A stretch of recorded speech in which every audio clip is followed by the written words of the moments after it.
영하 15도의 매서운 한파가 몰아치던 1월이었어요. 매년 돌아오는 겨울이지만 올해는 유독 살을 애는 듯한 추위가 찾아왔죠. 설 명절이 보름 앞으로 다가오고 있었어요. 마을 사람들은 벌써부터 명절 준비로 분주해 보였습니다. 하지만 저는 그다지 준비할 게 없었어요. 남편은 몇 해 전에 세상을 떠났고 아들 준영이는 서울에서 며느리와 손주들과 살고 있었죠. 제가 홀로 지내는 게 가끔 외롭긴 했지만 텃밭과 닭 몇 마리 덕분에 바쁘게 지내고 있었습니다. 그날은 평소처럼 아들에게 전화를 걸었던 날이었어요. 손주들 얼굴이나 한번 볼까 싶어서 말이죠. 엄마, 웬일이세요? 설도 다가오고 해서 손주들 잘 지내는지 궁금해서 전화했지. 애들이 감기에 걸려서 고생이에요. 병원도 몇 번 다녀왔고. 아이고, 손주들이 감기에 걸렸구나. 많이 아파. 엄마 괜찮아요. 이제 좀 나아지고 있어요. 하지만 제 마음은 편하지 않았어요. 그날 밤 저는 잠을 설쳤습니다. 밤새도록 손주들 얼굴이 떠올랐어요. 작년에 보았을 때보다 얼마나 컸을까, 여전히 까불까불할까. 그러다가 병원에서 침대에 누워있는 아이들을 상상하니 그 모습이 마음에 계속 걸렸죠. 다음 날 아침, 저는 결심했어요. 서울로 가야겠다. 급히 옷장을 열어 손주들에게 줄 옷이며 장난감을 꺼내기 시작했어요. 시골에서 바리바리 싸들고 가는 게 익숙한 저였죠.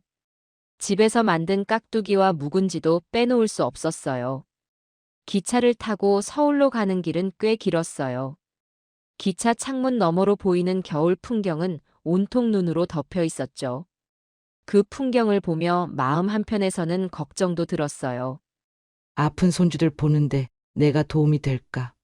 그렇지만 곧 걱정을 떨쳐내고 다시 마음을 다잡았어요. 서울역에 도착하자 매서운 겨울바람이 제 얼굴을 때렸어요.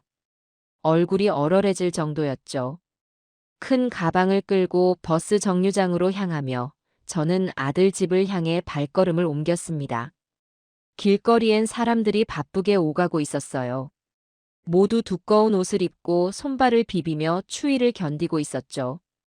그 와중에도 저는 한 손으로는 짐을 들고 다른 손으로는 손주들에게 줄 사탕 봉지를 꼭 쥐고 있었습니다. 우리 애들이 이거 보고 좋아하겠지? 그 생각에 발걸음이 가벼워졌어요. 아들 집 근처에 도착했을 때는 해가 지고 있었어요. 하늘은 어둑어둑해지고 차가운 바람은 점점 더 강해졌습니다. 아들 집에 도착하자마자 이상한 느낌이 들었어요. 현관문 앞에 서서 벨을 눌렀을 때부터 어딘가 낯설게 느껴졌죠. 겨울철이라 추운 건 당연했지만 유독 날카로운 바람이 얼굴을 찌르는 것 같았어요.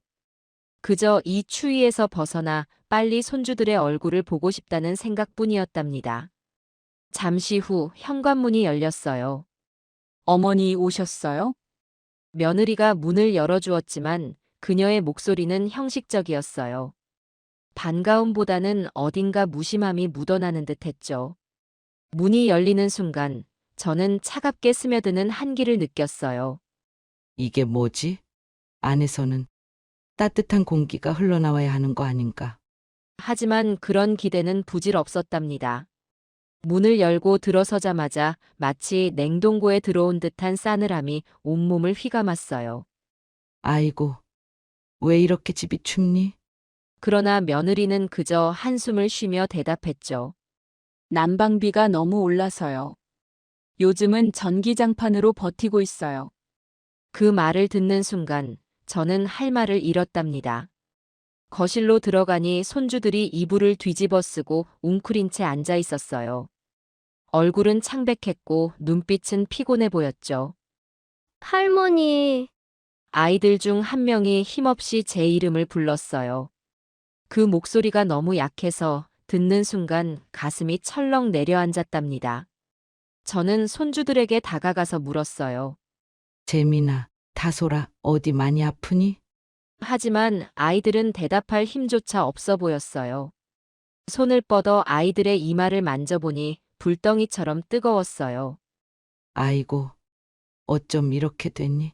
저는 며느리에게 다급히 물었죠. 애들 상태가 왜 이렇게 심각한데 병원은 데리고 갔니? 이렇게 추운 데서 지내면 더 아플 거 아니야. 하지만 며느리는 무덤덤하게 대답했어요. 병원 다녀왔고 약도 먹였어요. 근데 요즘 감기약은 효과가 잘 없는 것 같아요. 그냥 시간이 좀 지나야 나아요. 그 말에 저는 속이 터질 것 같았답니다. 저는 한숨을 쉬며 손주들을 바라봤어요. 아이들의 몸을 이불로 더 감싸주고 이마에 물수건이라도 얹어줘야겠다는 생각이 들었죠. 물을 좀 데워서 이마에 얹어줄 수 있게 해줄래? 지금 가스비도 많이 나가서요. 전기포트로 따뜻한 물만 준비할게요. 저는 며느리의 그런 태도가 너무 서운했지만 아이들 걱정에 그 말을 꿀꺽 삼킬 수밖에 없었답니다. 그날 오후 저는 손주들을 안아주며 시간을 보냈어요. 하지만 집 안 공기는 여전히 차갑기만 했어요. 애들이 이렇게 지내면 감기가 아니라 폐렴이라도 걸릴까 걱정이구나. 요즘 난방비가 너무 올라서 어쩔 수 없어요, 어머니. 다들 이렇게 살잖아요. 그러나 제 눈에는 이런 환경이 절대 정상으로 보이지 않았답니다. 아이들이 조금씩 기침 소리를 내며 더 축 늘어지는 걸 보니 가슴이 미어지는 것 같았어요. 내가 여기 와서 아이들을 좀 돌봐줘야겠구나. 그렇게 결심하며 저는 할 수 있는 모든 걸 하기로 마음먹었답니다. 하지만 이 집의 추위는 제가 예상한 것 이상으로 견디기 힘들었어요. 찬 공기는 손끝과 발끝을 얼얼하게 만들었고 저 자신도 기침을 하게 되었답니다. 며느리는 저를 대하는 태도마저 냉랭했어요. 저녁이 되어서야 집에 돌아온 며느리는 아이들 상태에 대해 별로 신경 쓰는 모습이 없었죠. 어머니, 저녁은 드셨죠? 요즘은 간단히 먹어서요. 그 말에 저는 기가 막혔지만 그저 고개를 끄덕였어요. 그래도 아이들이 따뜻한 국물이라도 먹어야 하지 않겠니? 제가 물었더니 며느리는 피곤하다는 듯 대답했어요. 애들 밥은 제가 알아서 할게요, 어머니. 그 말은 참견하지 말라는 의미로 들렸죠. 그날 밤 저는 며느리가 말하지 않은 또 다른 한기, 가족 간의 정없는 분위기를 느꼈답니다. 그날 하루를 보내며 저는 여러 번 생각했어요. 이 집은 왜 이렇게 차갑고 무정한 곳이 되었을까? 손주들이 아프고 제가 이렇게 먼 길을 왔음에도 이곳에서는 따뜻함이라고는 찾아볼 수 없었어요. 제 마음은 점점 얼어붙는 듯 했죠. 저는 가슴 한켠이 무거운 채로 밤을 맞이했답니다. 이 차가운 집에서 더 추운 밤이 시작될 것을 예감하면서요. 며느리가 안내한 방에 들어가니 방 안 공기는 거실보다 더 차가웠어요. 이불 한 채만 덩그러니 놓여 있었고 방에는 보일러를 켜지 않았는지 찬 공기가 가득했죠. 얇은 이불을 들어 올려보니 습기가 남아있는 듯한 냄새가 느껴졌어요. 손님방 이불을 빨래했는데 아직 완전히 마르지 않았어요. 그래서 이걸로 쓰셔야 할 것 같아요. 며느리는 건조하게 말하고 방을 나가버렸죠. 그 말을 듣는데 가슴이 턱 막히는 기분이었어요. 내가 여기까지 와서 이런 대접을 받아야 하나? 한참 동안 방 안을 서성이며 생각에 잠겼어요. 이불을 덮고 누워보았지만 찬 기운이 온몸을 파고들어 잠들 수가 없었어요. 얇은 이불로는 도저히 추위를 견딜 수 없었죠. 옷장이라도 열어 다른 담요를 찾아보려 했지만 며느리가 불쾌해할까 싶어 결국 그러지 못했어요. 이불 속에 몸을 최대한 웅크리며 스스로를 달래보려 했지만 잠은커녕 속에서 서러움만 차오르더군요. 한밤중 참다 못해 화장실에 가려고 방에서 나왔어요. 발바닥으로 느껴지는 바닥의 차가움이 무척이나 거슬렸지만 그것보다 더 마음에 걸렸던 건 부엌에서 들려오는 소리였어요. 조용히 다가가니 며느리와 아들이 얘기하는 목소리가 들렸어요. 여보, 어머니 오셨으니까 생활비 더 나가겠지? 며느리의 낮고 짜증 섞인 목소리가 또렷하게 들려왔어요. 뭐 그렇겠지. 그런데 어머니도 참 갑자기 오셔서. 아들의 목소리는 애매하게 흐려졌어요. 뒷말은 하지 않았지만 분명 불만이 섞여 있었어요. 그 말을 듣는 순간 심장이 철렁 내려앉았어요. 난 그냥 손주들 걱정돼서 온 건데 내가 여기서 민폐가 되는 건가? 한참 동안 그 자리에 서 있다가 결국 방으로 돌아왔어요. 발걸음이 무겁고 마음은 더 무거웠답니다. 방 안에 다시 들어와 이불 속에 몸을 묻었지만 방금 들었던 대화가 머릿속을 떠나지 않았어요. 스스로를 탓하며 눈물이 고였어요. 아이들 걱정에 찾아온 이 방문이 아들 내외에겐 불편으로 느껴지는 것 같아 마음이 더 서글퍼졌답니다. 새벽이 가까워질수록 방 안 공기는 더 차가워졌어요. 한기가 뼛속까지 스며드는 것 같았죠. 저는 그날 밤 단 한순간도 제대로 잠들지 못했답니다. 자꾸만 눈물이 흘러내려 베개가 젖어가는 것도 느껴졌어요. 내가 뭐 잘못했나라는 생각이 꼬리에 꼬리를 물었어요. 아침이 되어 겨우 자리에서 일어났어요. 얼굴이 부어오른 걸 거울을 보고서야 알았답니다. 세수를 하려고 부엌으로 갔는데 거기서 찬물로 세수를 하려니 손끝이 얼얼해졌어요. 따뜻한 물은 아끼는 건가? 그런 생각을 하면서도 어제의 대화가 떠올라 따뜻한 물을 쓰자고 말하는 것조차 미안하게 느껴졌어요. 그렇게 얼음처럼 찬물로 세수를 마쳤죠. 손주들은 여전히 기운이 없었어요. 간밤에 기침 소리가 끊이지 않더니 아침에도 숨소리가 거칠었죠. 아이들의 상태가 더 나빠지는 것 같아 너무 걱정스러웠어요. 하지만 며느리는 어머니, 감기야 시간이 지나면 낫는 거죠. 너무 걱정하지 않으셔도 돼요. 그 말이 어찌나 차갑게 들리던지요. 아들은 출근 준비로 바쁘게 움직였고 저와 눈도 잘 마주치지 않았어요. 엄마, 오늘도 재민이랑 다솔이 좀 봐주세요. 회사에 일이 많아서요. 라는 말을 던지고는 허겁지겁 나가버렸답니다. 남겨진 저는 손주들을 위해 뭔가 해야겠다는 생각뿐이었어요. 부엌으로 가서 따뜻한 죽이라도 끓여보려고 했죠. 그런데 부엌은 마치 얼음장 같았어요. 찬바람이 제 등을 스치며 지나가는 듯 했어요. 냉장고에서 재료를 꺼내려는데 문을 열자마자 냉기가 얼굴에 확 닿았답니다. 쌀을 씻으려고 찬물에 손을 넣었을 때 손끝이 얼얼하게 아팠어요. 그래도 아이들을 위해 죽을 끓이는 것만이 제 마음을 달래는 유일한 방법이었답니다. 불을 켜고 냄비에 물을 끓이면서 마음속으로 계속 다짐했어요. 내가 여기 있는 동안은 손주들만이라도 따뜻하게 해줘야지. 하지만 죽을 끓이는 동안에도 며느리의 무관심은 계속됐어요. 그녀는 거실 한쪽에서 스마트폰을 만지작거릴 뿐 아이들 상태나 제가 부엌에서 하는 일엔 관심을 주지 않았어요. 제가 죽을 다 끓이고 손주들에게 한 숟갈씩 떠먹이기 시작했을 때 며느리는 그제야 슬쩍 다가와 한마디를 했죠. 어머니, 냄비 그렇게 쓰면 나중에 설거지하기 힘들어요. 그 말이 어찌나 차갑고 무심하게 들리던지 순간적으로 가슴이 덜컥 내려앉았어요. 그래도 아이들이 따뜻한 걸 먹어야 감기가 낫지 않겠니?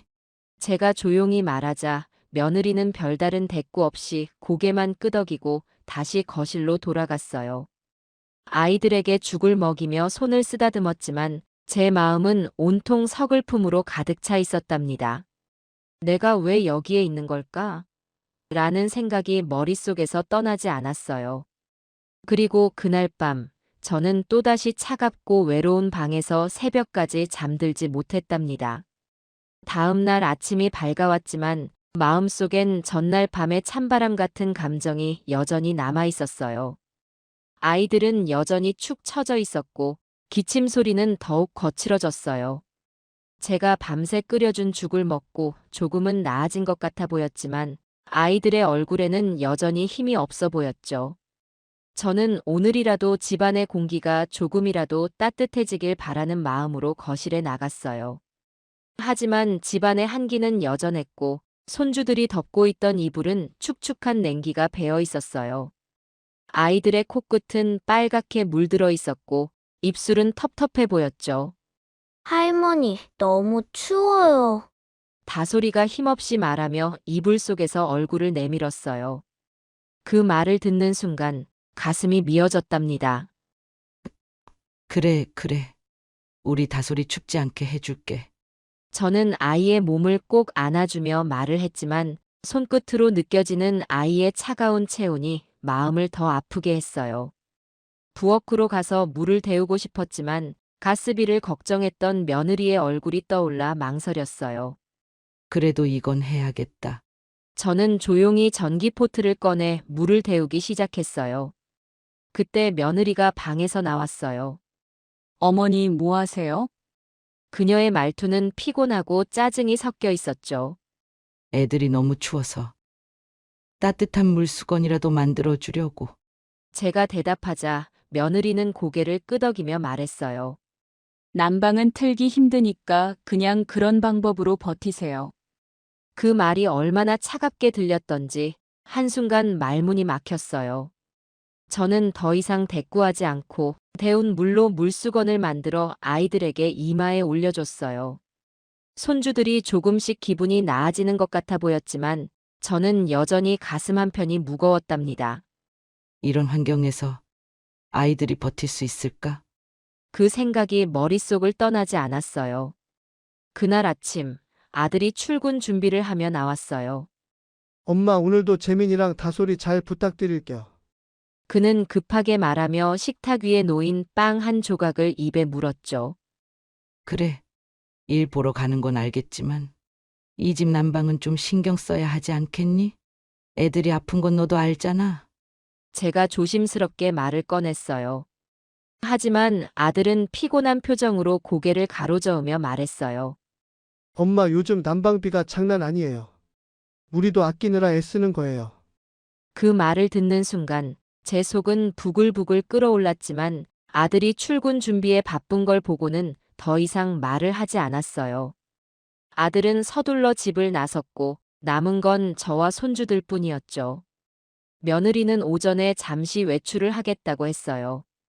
어머니, 저 오늘 일이 있어서 나가봐야 해요. 점심은 알아서 챙기시면 돼요. 그녀는 아이들에게는 아무런 말도 없이 집을 나가버렸어요. 저는 혼자 아이들과 시간을 보내야 했답니다. 집 안은 여전히 얼음장 같았고 아이들은 추위와 싸우며 이불 속에서만 웅크리고 있었어요. 이러다간 정말 큰일 나겠다. 저는 결심하고 아이들에게라도 따뜻한 온기를 만들어주기로 했어요. 냉장고에서 재료를 꺼내 죽을 다시 끓이기 시작했어요. 찬물로 쌀을 씻고 손끝이 시릴 만큼 차가운 냄비를 잡으면서도 제가 할 수 있는 최선을 다하려고 했답니다. 아이들에게 죽을 떠먹이면서 저는 마음속으로 다짐했어요. 아무리 여기 공기가 차가워도 내 마음은 손주들만은 따뜻하게 해줘야지. 하지만 이런 저를 보며 아이들은 미안한 표정을 지었어요. 할머니, 죄송해요. 저희 때문에 고생하세요. 재민이가 작게 말했어요. 그 말을 듣는 순간 눈물이 왈칵 쏟아질 뻔했지만 저는 꾹 참고 미소를 지어 보였어요. 아니야. 할머니는 너희를 위해 뭐든지 할 수 있어. 그러니까 그런 말 하지 말고 얼른 나아야지. 하루 종일 아이들을 돌보고 나니 몸도 마음도 너무 지쳤어요.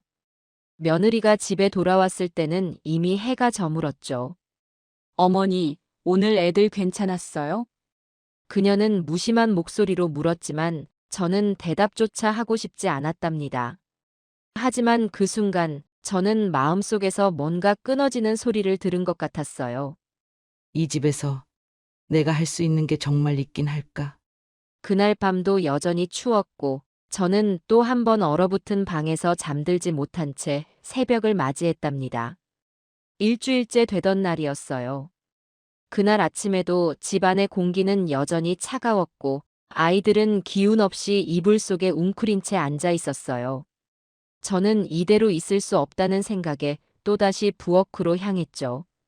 냉장고 문을 열고 안을 살펴보니 닭 한 마리와 몇 가지 채소가 보였어요. 이걸로 달죽을 만들어야겠다. 아이들에게 따뜻한 국물이라도 먹이면 몸이 좀 나아질 거라는 생각이 들었어요. 찬물로 닭을 씻으려는데 손끝이 시릴 만큼 물이 차가웠어요. 하지만 아이들을 위해서라면 뭐든 할 수 있을 것 같았답니다. 냄비에 닭과 물을 넣고 불을 켰어요. 따뜻한 김이 부엌에 퍼지기 시작하면서 마음이 조금 누그러지는 것 같았어요. 닭이 익어가는 동안 야채를 손질하고 밥을 준비하며 계속 생각했어요. 아무리 내가 시골에서 혼자 산다지만 이렇게까지 무시당하며 지낼 일은 아니잖아. 손에 잡힌 칼질이 점점 빨라지며 속에서 끓어오르는 화를 애써 참아냈죠. 시간이 지나 죽이 완성되었고 아이들에게 한 그릇씩 떠주며 말했어요. 우리 재민이, 다솔이, 이거 먹으면 기운 날 거야. 할머니가 정성껏 만들었어.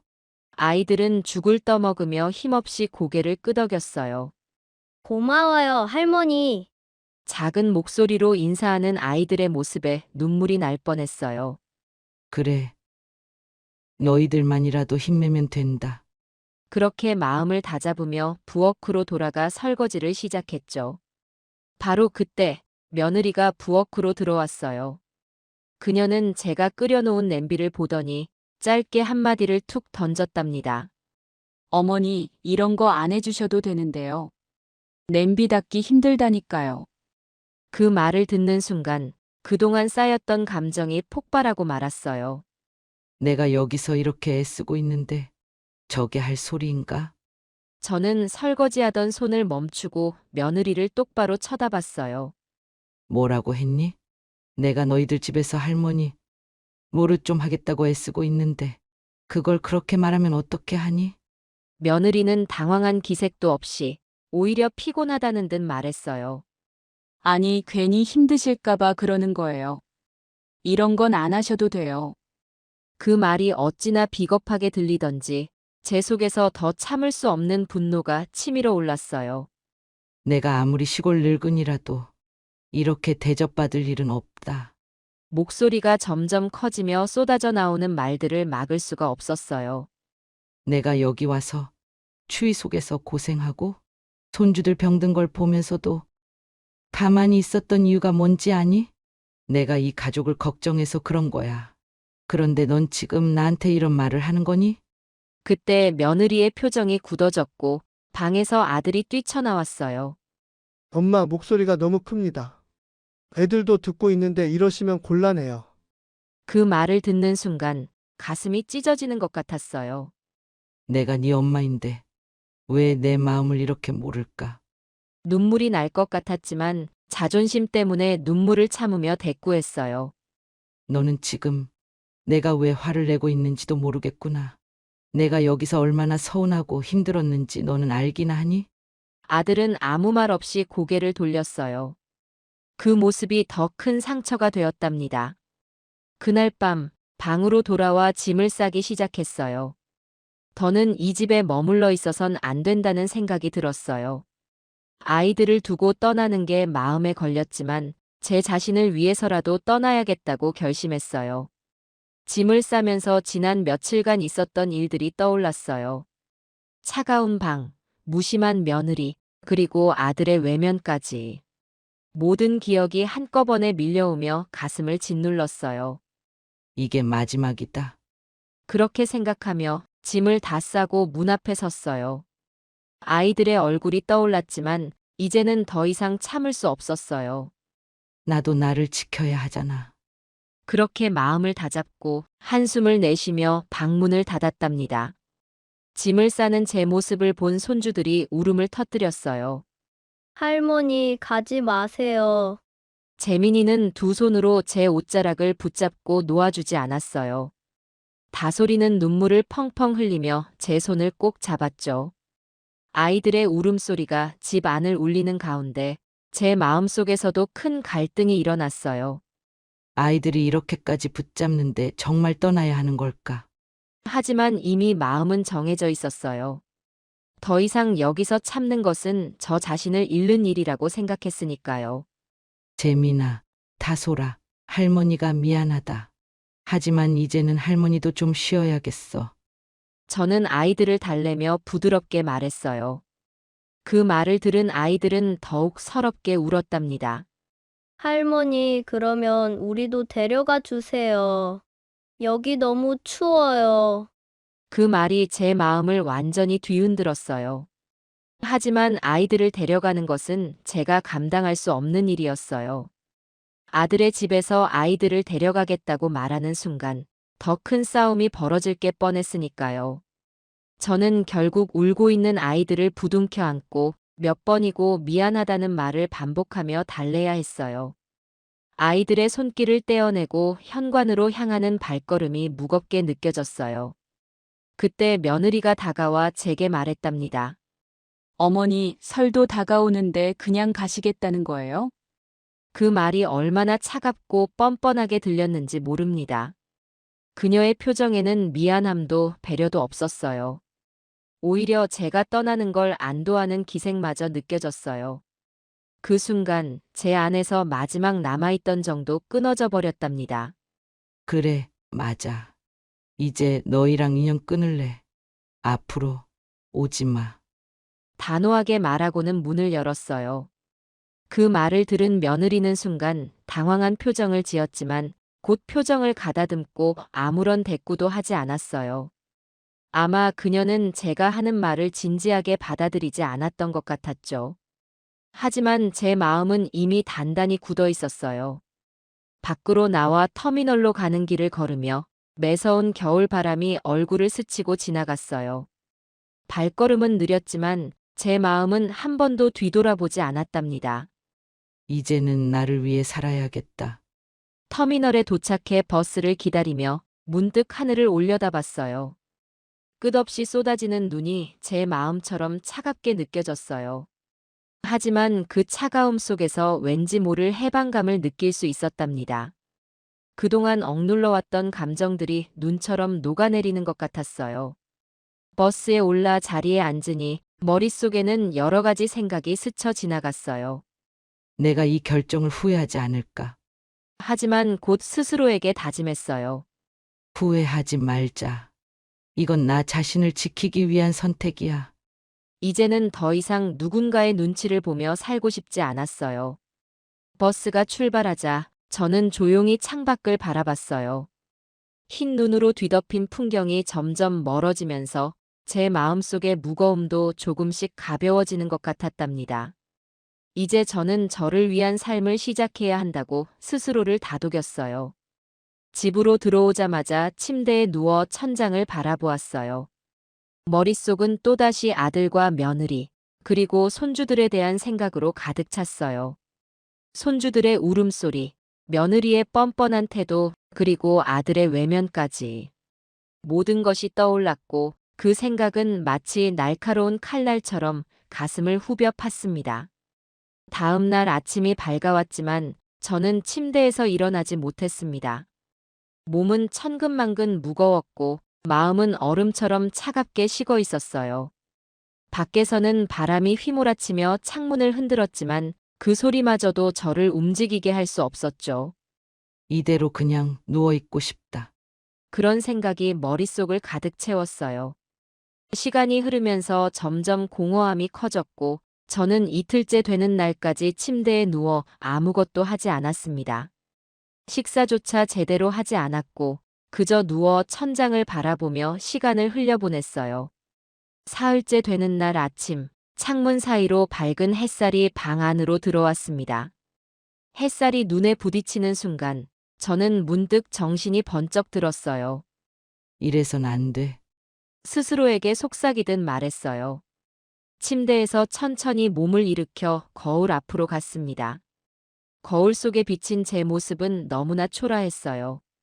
부은 눈, 축 처진 어깨, 그리고 무기력한 표정. 그 모습을 보면서 마음 한구석에서 작은 의지가 올라왔어요. 내가 이렇게 살아선 안 돼. 내 자신마저 버리면 누구도 나를 돌봐주지 않을 거야. 저는 오랜만에 머리를 빗고 깨끗한 옷으로 갈아입었습니다. 그리고 집 밖으로 나가 신선한 공기를 들이마셨죠. 텃밭으로 걸어가 보니 겨울을 맞아 얼어붙은 땅 속에서 여전히 버티고 있는 채소들이 눈에 들어왔습니다. 이렇게 작은 생명들도 버티고 있는데 왜 나는 주저앉아 있는 걸까? 삽을 들고 흙을 뒤집기 시작했어요. 처음에는 손이 시려웠지만 점점 익숙해지면서 오히려 마음이 가벼워지는 느낌이 들었어요. 내가 이 흙을 다시 일구면 내 삶도 다시 일어설 수 있을 거야. 그날 하루 종일 저는 텃밭을 정리하며 시간을 보냈습니다. 머릿속은 복잡했지만 손과 몸을 움직일수록 마음이 조금씩 풀리는 것 같았어요. 저녁 무렵 밭일을 마치고 집으로 돌아와 따뜻한 물로 손을 씻었어요. 손바닥에는 거칠어진 흙자국이 남아 있었지만 그 흔적이 오히려 위로처럼 느껴졌답니다. 내가 다시 일어설 수 있다는 증거일지도 몰라. 그날 밤 저는 침대에 누워 오랜만에 편안함을 느꼈습니다. 앞으로는 나 자신을 위해 살아야겠어. 다시는 누군가에게 휘둘리지 않을 거야. 그런 다짐을 하며 눈을 감았고 오랜만에 깊은 잠에 빠질 수 있었답니다. 창고를 정리하던 날이었어요. 바닥에 먼지가 가득 쌓인 상자가 눈에 띄었죠. 처음엔 그냥 버려야겠다고 생각했어요. 하지만 상자를 열어보니 그 안에는 뜻밖의 물건들이 들어있더군요. 색이 바랜 낡은 조리 도구들과 함께 두꺼운 공책 하나가 들어있었어요. 그 공책을 보는 순간 가슴 한쪽에서 무언가 뜨거운 것이 차오르는 기분이 들었답니다. 노트를 조심스럽게 꺼내 펼쳤어요. 페이지를 넘길 때마다 제가 20년 전에 적어둔 글씨들이 눈에 들어왔어요. 반찬 장사를 시작했을 때 하나하나 적어둔 레시피와 손님들의 반응이 빼곡히 기록되어 있었죠. 잊고 있던 과거가 한꺼번에 밀려오는 듯 했죠. 20년 전 아들 준영이가 대학에 합격했을 때였어요. 등록금이 필요했지만 남편도 없고 경제적으로는 너무 힘든 시기였죠. 그래서 시작한 게 반찬 장사였어요. 하루라도 쉬면 안 된다는 생각에 매일 새벽부터 일어나 시장에 가서 신선한 재료를 사고 밤늦게까지 음식을 만들던 날들이 생각났어요. 그때는 정말 힘들었지만 저 나름대로 자부심도 있었죠. 제가 만든 음식이 손님들에게 사랑받고 아들의 등록금을 마련할 수 있었다는 사실이요. 그런데 시간이 지나면서 그 모든 걸 잊고 지냈던 거예요. 노트에 적힌 레시피를 읽는 동안 잊고 있던 열정이 되살아나는 것을 느꼈어요. 그 순간 다시 뭔가를 시작하고 싶다는 생각이 들었어요. 하지만 한편으로는 두려움도 있었어요. 내가 지금 이 나이에 뭘 할 수 있을까? 다른 사람들은 나를 비웃지 않을까? 그런데도 마음 한편에서는 다시 해보고 싶다는 작은 불씨가 점점 커지고 있었어요. 그날 밤 저는 노트를 머리맡에 두고 잠들었어요. 20년 전의 기억과 함께 다시 시작할 수 있다는 희망을 품은 채로요. 다음 날 저는 집 안창고를 다시 살펴보며 노트에 적힌 레시피들을 떠올리며 몇 가지를 정리했어요. 이걸로 다시 시작해보자. 그렇게 결심했죠. 마침 그날 오후 동네 이장님이 집에 찾아오셨어요. 아줌마, 요즘 뭐 하세요? 텃밭도 정리하고 창고도 정리하시던데 무슨 일 있어요? 이장님의 물음에 저는 웃으며 대답했죠. 그냥 이것저것 다시 해보려고요. 그러자 이장님이 갑자기 말씀하셨어요. 면사무소 앞에 비어있는 점포 자리가 있는데 한번 알아보세요. 그 자리 괜찮을 것 같던데. 그 말을 듣는 순간 제 마음속에서 무언가가 크게 흔들렸어요. 이건 내게 주어진 기회일지도 몰라. 이장님이 떠난 뒤 저는 곧바로 면사무소로 향했어요. 면사무소 앞 작은 점포를 둘러보니 비록 오래된 건물이었지만 저에게는 따뜻한 느낌이 들었어요. 좁고 소박했지만 한때 제가 꿈꾸던 작은 가게와 비슷한 분위기였죠. 가게를 둘러보며 마음이 점점 굳어졌어요. 비록 오래된 공간이지만 저는 그것이 제게 새로운 시작을 알리는 장소라고 느껴졌답니다. 그날 밤 집으로 돌아온 저는 평생 모아둔 적금 통장을 꺼냈어요. 이걸로 다시 시작하자. 내 삶을 바꾸기 위해 써야 할 돈이야. 며칠 뒤 저는 면사무소 앞 점포를 계약했어요. 가게는 작고 오래된 곳이었지만 저에겐 새로운 시작을 알리는 상징처럼 느껴졌답니다. 가게에 들어선 첫날, 텅 빈 공간을 바라보며 마음이 두근거렸어요. 벽에 묻은 얼룩을 닦고 바닥을 정리하며 하나씩 채워나갈 모습들을 상상했어요. 다음은 가게의 내부를 꾸미는 일이었어요. 시장에 가서 오래된 진열대를 사고 집에 있던 작은 소품들을 가져와 가게를 꾸몄어요. 벽에는 레시피를 정리한 작은 메모판을 걸고 반찬을 담을 수 있는 단정한 유리병들을 준비했답니다. 이 모든 과정은 힘들었지만 오랜만에 느껴보는 설렘이었어요. 가게를 정리한 뒤 저는 공책에 적힌 레시피들을 다시 살펴봤어요. 그 중에서도 가장 자신 있는 메뉴는 매운 꽃게장이었어요. 20년 전에도 큰 인기를 끌었던 메뉴였기에 다시 한번 도전해보기로 했죠. 시장에 가서 신선한 꽃게를 사고 집으로 돌아와 양념을 조합하기 시작했어요. 이건 아니다. 조금 더 단맛을 추가해야겠어. 이 양념은 너무 매워. 부드럽게 만들어야지. 며칠간의 시행착오 끝에 드디어 완벽한 맛을 찾아냈어요. 매운맛 속에서 감칠맛이 도는 꽃게장이 완성되었답니다. 이 정도면 시장에서도 통하겠어? 가게가 드디어 문을 열던 날, 제 마음은 한껏 부풀어 있었어요. 하지만 손님은 처음엔 거의 없었답니다. 지나는 사람들은 가게를 힐끗 쳐다볼 뿐 안으로 들어오진 않았어요. 하루가 지나고 이틀이 지나도 판매량은 미미했죠. 내가 너무 큰 기대를 했던 걸까? 스스로를 탓하며 주저앉고 싶었어요. 하지만 공책을 다시 펼쳐보고 기록을 읽으면서 다짐했답니다. 쉽게 포기하지 말자. 시간이 필요할 뿐이야. 몇 주 뒤 한 손님이 가게에 들어와 꽃게장을 구매했어요. 그 손님은 집에 돌아가 꽃게장을 맛본 뒤 다음 날 다시 찾아와 여러 병을 더 구매했죠. 이거 진짜 맛있네요. 이웃들에게도 소개하고 싶어요. 그 말에 저는 벅찬 기쁨을 느꼈어요. 그 손님을 시작으로 입소문이 점점 퍼지기 시작했어요. 특히 매운 꽃게장은 마을 사람들 사이에서 유명해졌답니다. 시장에선 이런 맛을 못 봤어요. 이건 정말 특별하네요. 다른 반찬도 만들어 주세요. 그렇게 단골 손님들이 하나둘 늘어갔고 가게는 점차 활기를 띠기 시작했어요. 한 달이 지났을 때 가게는 시골 장터의 작은 명소가 되었어요. 사람들이 가게 앞에서 줄을 서서 기다리기도 했답니다. 그 모습을 보며 저는 마음속으로 깊이 감사했어요. 매일 아침 일찍 일어나 반찬을 준비하고 손님들을 맞이하는 일이 즐거웠어요. 힘들 때도 있었지만 제 손으로 만든 음식이 사랑받는 걸 보며 다시 한번 삶의 가치를 느낄 수 있었답니다. 그날 밤 저는 공책에 새로운 기록을 남겼어요. 오늘도 손님들이 많이 찾아왔다. 감사한 하루다. 내일은 더 맛있는 반찬을 만들어야지. 그렇게 가게는 제 삶의 중심이 되었고 저는 그 속에서 새로운 희망을 찾을 수 있었어요. 봄이 찾아오며 가게도 바빠지기 시작했어요. 새싹이 돋아나는 계절처럼 제 가게에도 새로운 손님들이 늘어나고 있었죠.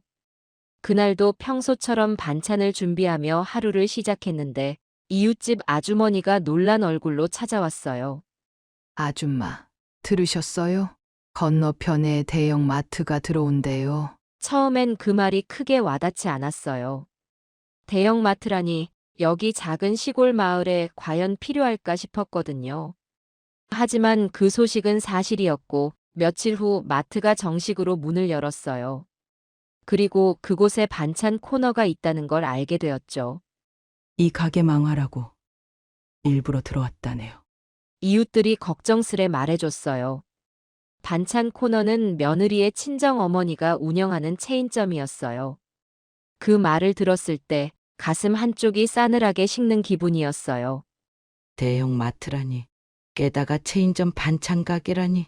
저는 잠시 멍해졌지만 곧 마음을 다잡았어요. 내가 여기서 주저앉으면 안 돼. 내 가게를 지켜야 해. 며칠 뒤 마트에서 반찬을 사던 손님 몇몇이 제 가게에 찾아와 말했어요. 마트는 편해서 좋지만 맛은 여기가 훨씬 좋아요. 그 말을 듣고 마음이 조금은 가벼워졌지만 경쟁이 치열해질 것을 생각하니 긴장되는 건 어쩔 수 없었어요. 저는 결심했어요.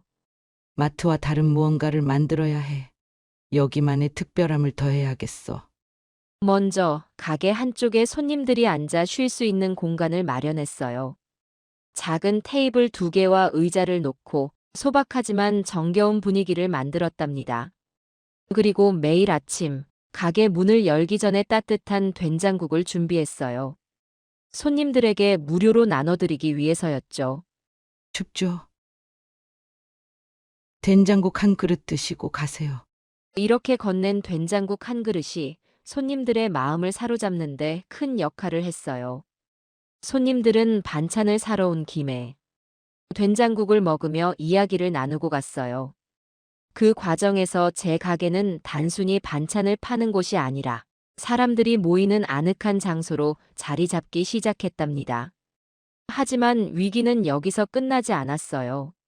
마트에서 할인 행사를 시작하면서 제 가게의 매출이 한동안 급격히 떨어졌죠. 이러다 정말 문을 닫아야 하는 거 아닐까? 그런 생각에 잠 못 이루는 날이 많았어요. 하지만 저는 포기하지 않았어요. 매일 새벽 시장에서 가장 신선한 재료를 사와 정성껏 반찬을 만들었어요. 맛으로 승부해야지. 사람들은 결국 진짜 맛있는 걸 찾아올 거야. 그렇게 만든 반찬들은 다른 곳과 비교할 수 없을 만큼 신선했고 제 손끝에서 만들어진 정성이 더해져 특별한 맛을 냈답니다. 점차 단골 손님들이 다시 돌아오기 시작했어요.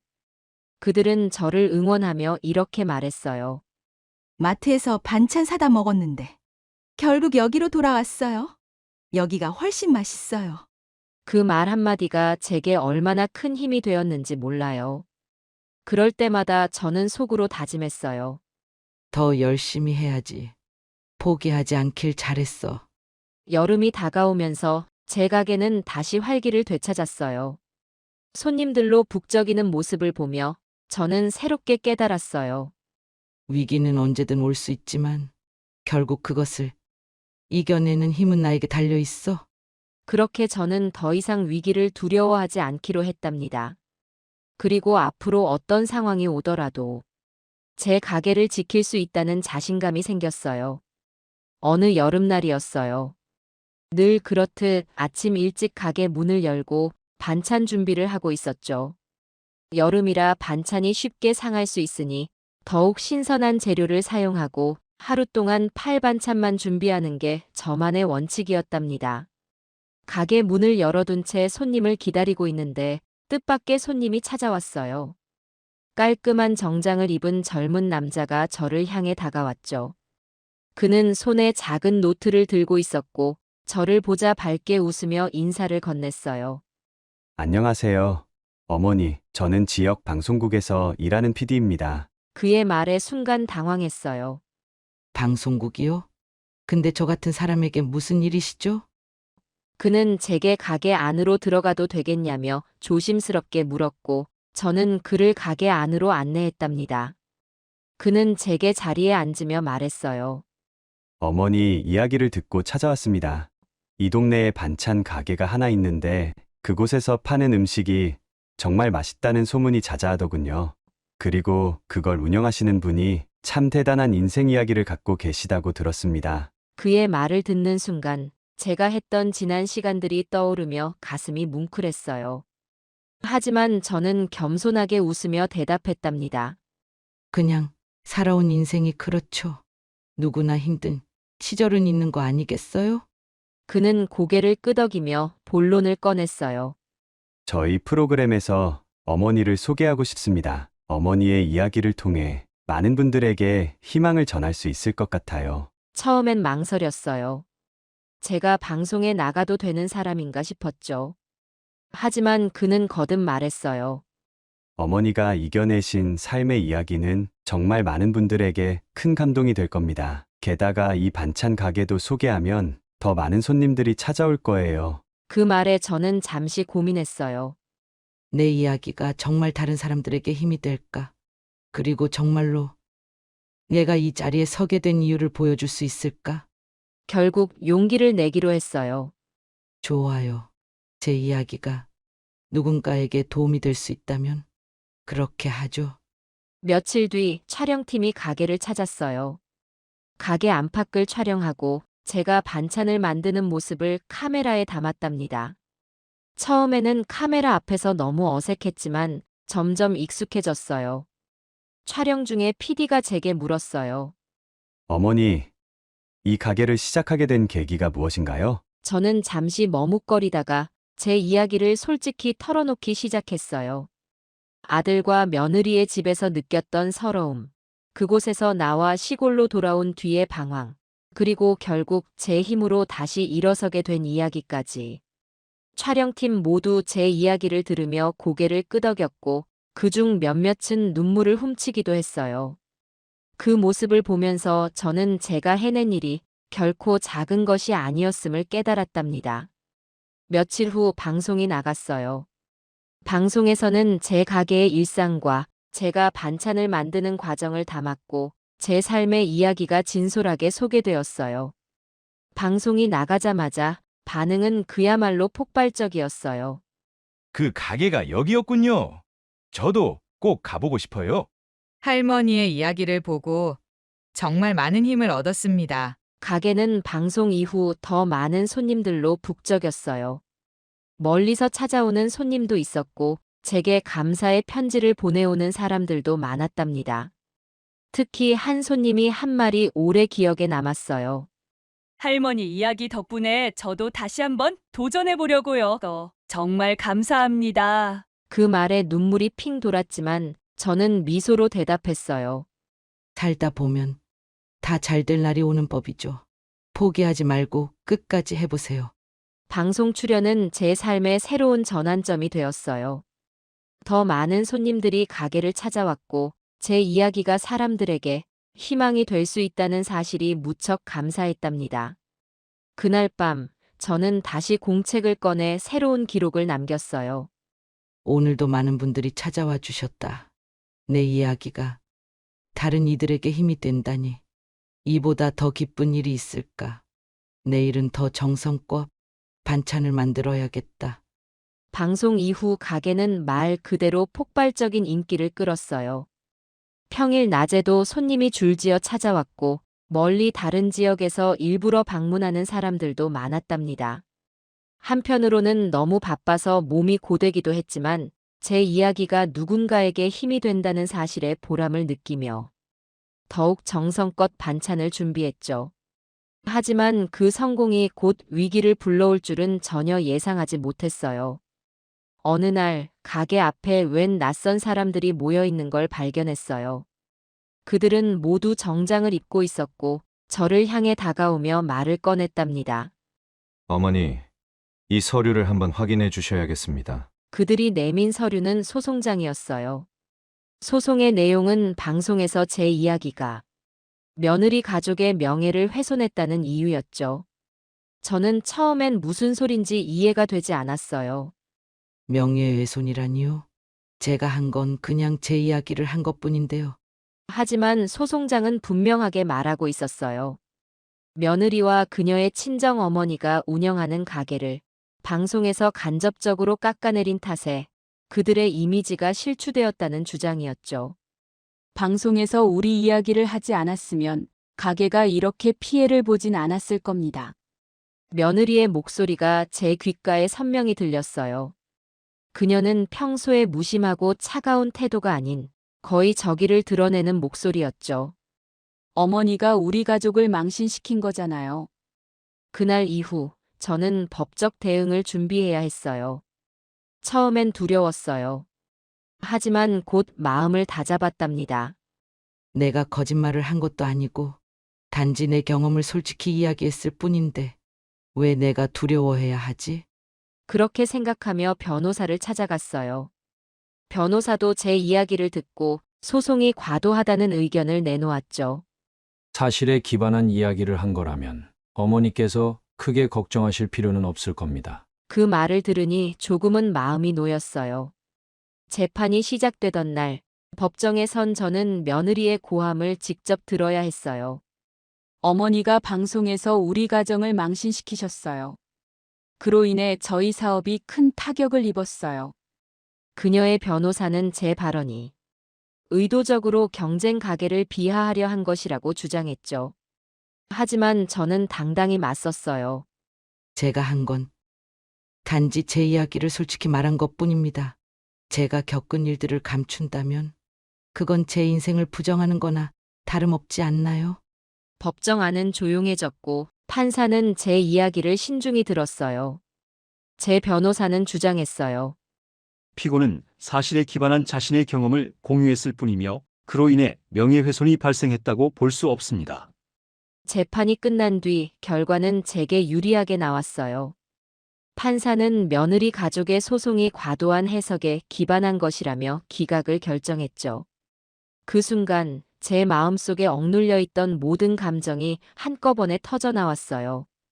눈물이 나올 줄 알았는데 오히려 마음이 담담해졌어요. 그날 밤 집으로 돌아온 저는 가게에서 만들어둔 된장국을 먹으며 다시금 다짐했어요. 이런 일을 겪더라도 나는 계속 내 길을 가야 해. 내가 겪은 고난과 슬픔은 다른 사람들에게 희망이 될 수 있으니까. 그 후로도 가게는 여전히 많은 손님들로 북적였고 사람들은 오히려 제가 겪은 이야기에 더 큰 공감을 보내왔어요. 할머니, 정말 대단하세요. 그런 일을 겪고도 이렇게 당당하시다니. 그 말을 들을 때마다 저는 그저 웃으며 대답했죠. 살다 보면 다 지나가는 법이죠. 넘어질 땐 다시 일어서면 되는 거예요. 법정 싸움이 끝난 후 제 가게는 생각지도 못한 방향으로 성장하기 시작했어요. 소송 소식이 지역 신문에 작게 실렸는데 그 기사가 전국적으로 퍼지면서 가게에 대한 관심이 급격히 늘어난 거죠. 그날도 아침부터 손님들이 끊이지 않고 가게에 찾아왔어요. 멀리 타지에서 일부러 찾아왔다는 사람들도 많았답니다. 할머니, 이 꽃게장 정말 맛있어요. 여기까지 오길 잘했어요. 그 말에 가슴이 벅차오르면서도 저는 감사한 마음으로 고개를 숙였어요. 며칠 뒤에는 택배로 반찬을 보내달라는 문의가 쇄도하기 시작했어요. 처음엔 고민했어요. 내 손으로 직접 만든 음식을 멀리 보내는 게 과연 가능할까 싶었거든요. 하지만 손님들의 요청을 외면할 수 없어서 조심스럽게 택배 서비스를 시작했어요. 그 결과는 놀라웠어요. 소문을 들은 사람들이 전국 각지에서 주문을 하기 시작했답니다. 할머니, 이 반찬은 정말 최고예요. 다음에도 꼭 주문할게요. 그 말을 들으며 제 음식이 사람들에게 기쁨을 줄 수 있다는 사실에 더욱 보람을 느꼈어요. 그렇게 가게가 점점 더 바빠지면서 창업 문의도 이어졌어요. 제 음식을 배우고 싶어 하는 사람들이 있다는 사실에 감회가 새로웠어요. 어느 날 대형 식품 회사에서 연락이 왔어요. 할머니, 프랜차이즈 사업을 도와드리고 싶습니다. 전국적으로 확장할 수 있도록 지원해드릴게요. 처음엔 솔깃했어요. 하지만 곧 생각을 고쳤어요. 내가 원하는 건 규모를 키우는 게 아니라 이 가게를 통해 사람들에게 정성과 마음을 전하는 거야. 그 대신 저는 새로운 방법을 선택했어요. 마을의 다른 할머니들과 함께 협동조합을 만드는 거였죠. 이 동네에서 반찬 만들기에 재능 있는 분들을 모아 함께 일하기 시작했어요. 각자 자신의 특기를 살려 만든 반찬들이 모여 더욱 풍성한 메뉴를 선보일 수 있었어요. 그 결과 우리 가게는 전국적으로 유명해졌고 많은 사람들이 사랑하는 브랜드가 되었어요. 가게 앞에는 늘 손님들이 북적였고 택배 주문도 끊이지 않았답니다. 어느 날 협동조합 회원 중 한 할머니가 말했어요. 정말 감사합니다. 이 일을 하면서 제 삶도 많이 바뀌었어요.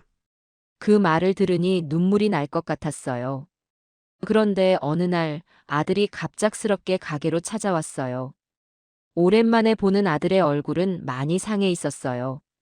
눈에는 깊은 그늘이 드리워져 있었고 말없이 저를 바라보는 그의 모습에서 무언가 심상치 않은 일이 있었음을 느꼈답니다.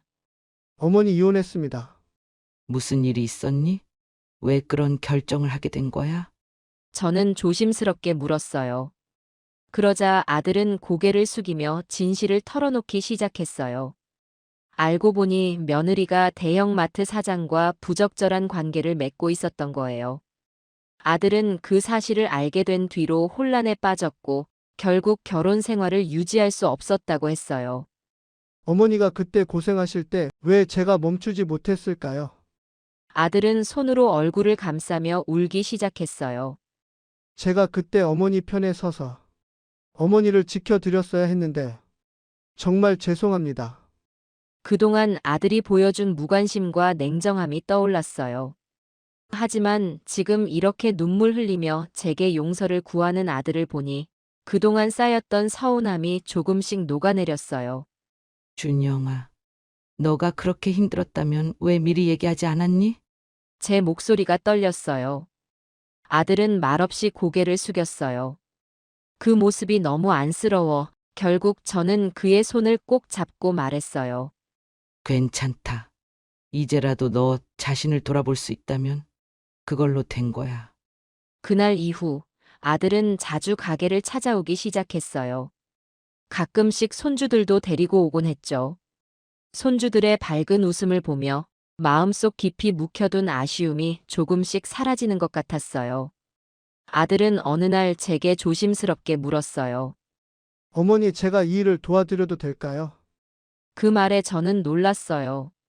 한때는 이 가게를 이해하지 못했던 아들이 이제는 함께하고 싶다는 뜻을 밝힌 거였죠. 그 후로 아들은 가게 일에 적극적으로 참여하기 시작했어요. 처음에는 작은 일부터 시작했지만 점차 협동조합 운영과 경영에도 관심을 가지게 되었답니다. 그 과정에서 아들은 점점 밝아지고 자신감을 되찾았어요. 어머니, 이제야 어머니께서 얼마나 대단한 일을 해오셨는지 알겠어요. 그 말에 저는 눈물이 핑 돌았어요. 가게와 협동조합이 안정되고 아들도 적극적으로 일을 도와주기 시작하면서 우리 삶은 완전히 새로운 국면에 접어들었어요. 처음에는 아들이 단순히 돕는 수준이었지만 점차 가게의 경영과 운영을 책임지게 되었답니다. 어머니, 이제는 제가 조금 더 큰 그림을 그려볼게요. 그가 자신감 있는 목소리로 말했을 때 저는 감격스러워 눈물이 날 뻔했어요. 한때 제게서 멀어졌던 아들이 이제는 제가 만든 터전을 함께 가꾸고 있었으니까요. 협동조합도 점점 커져갔어요. 동네의 다른 할머니들이 가세하며 반찬의 종류와 생산량도 크게 늘었죠. 처음에는 작은 규모로 시작했던 일이 이제는 큰 공장으로 이어졌어요. 공장은 동네 사람들에게도 큰 도움이 되었답니다. 일자리가 부족했던 시골 마을에서 우리 공장은 많은 사람들에게 새로운 기회를 제공했죠. 여기서 일하게 돼서 너무 좋아요. 이렇게 깨끗한 환경에서 일할 줄은 몰랐어요. 직원들이 웃으며 하는 말을 들을 때마다 제 가슴은 뭉클했답니다. 어느 날 손주가 말했어요. 할머니, 나중에 저도 할머니처럼 멋진 사장님이 될래요. 그래. 너가 진심으로 원한다면 할머니가 너를 도와줄게. 그 순간들이 제 인생에서 가장 행복한 시간들이었어요. 가족이 함께 웃으며 같은 꿈을 꾸며 살아가는 날들이 말이에요. 어느 겨울, 우리 공장에서 첫 송년회를 열었어요. 그날은 영하 15도의 매서운 추위가 몰아쳤지만 공장 안은 따뜻한 온기로 가득했답니다. 협동조합의 모든 직원들이 한자리에 모여 서로를 축하하고 격려하는 시간이었어요. 문득 예전의 며느리 때문에 차가운 방에서 지내던 기억이 떠올랐어요. 그 기억은 여전히 마음 한구석에 남아 있었지만 이제는 전혀 아프지 않았어요. 그 시련이 없었다면 지금의 따뜻한 순간도 없었을 테니까요. 송년회에서 저는 직원들과 아들에게 이렇게 말했어요. 인생은 끝날 때까지 어떻게 될지 모르는 거예요. 제가 이렇게 성공할 줄 누가 알았겠어요?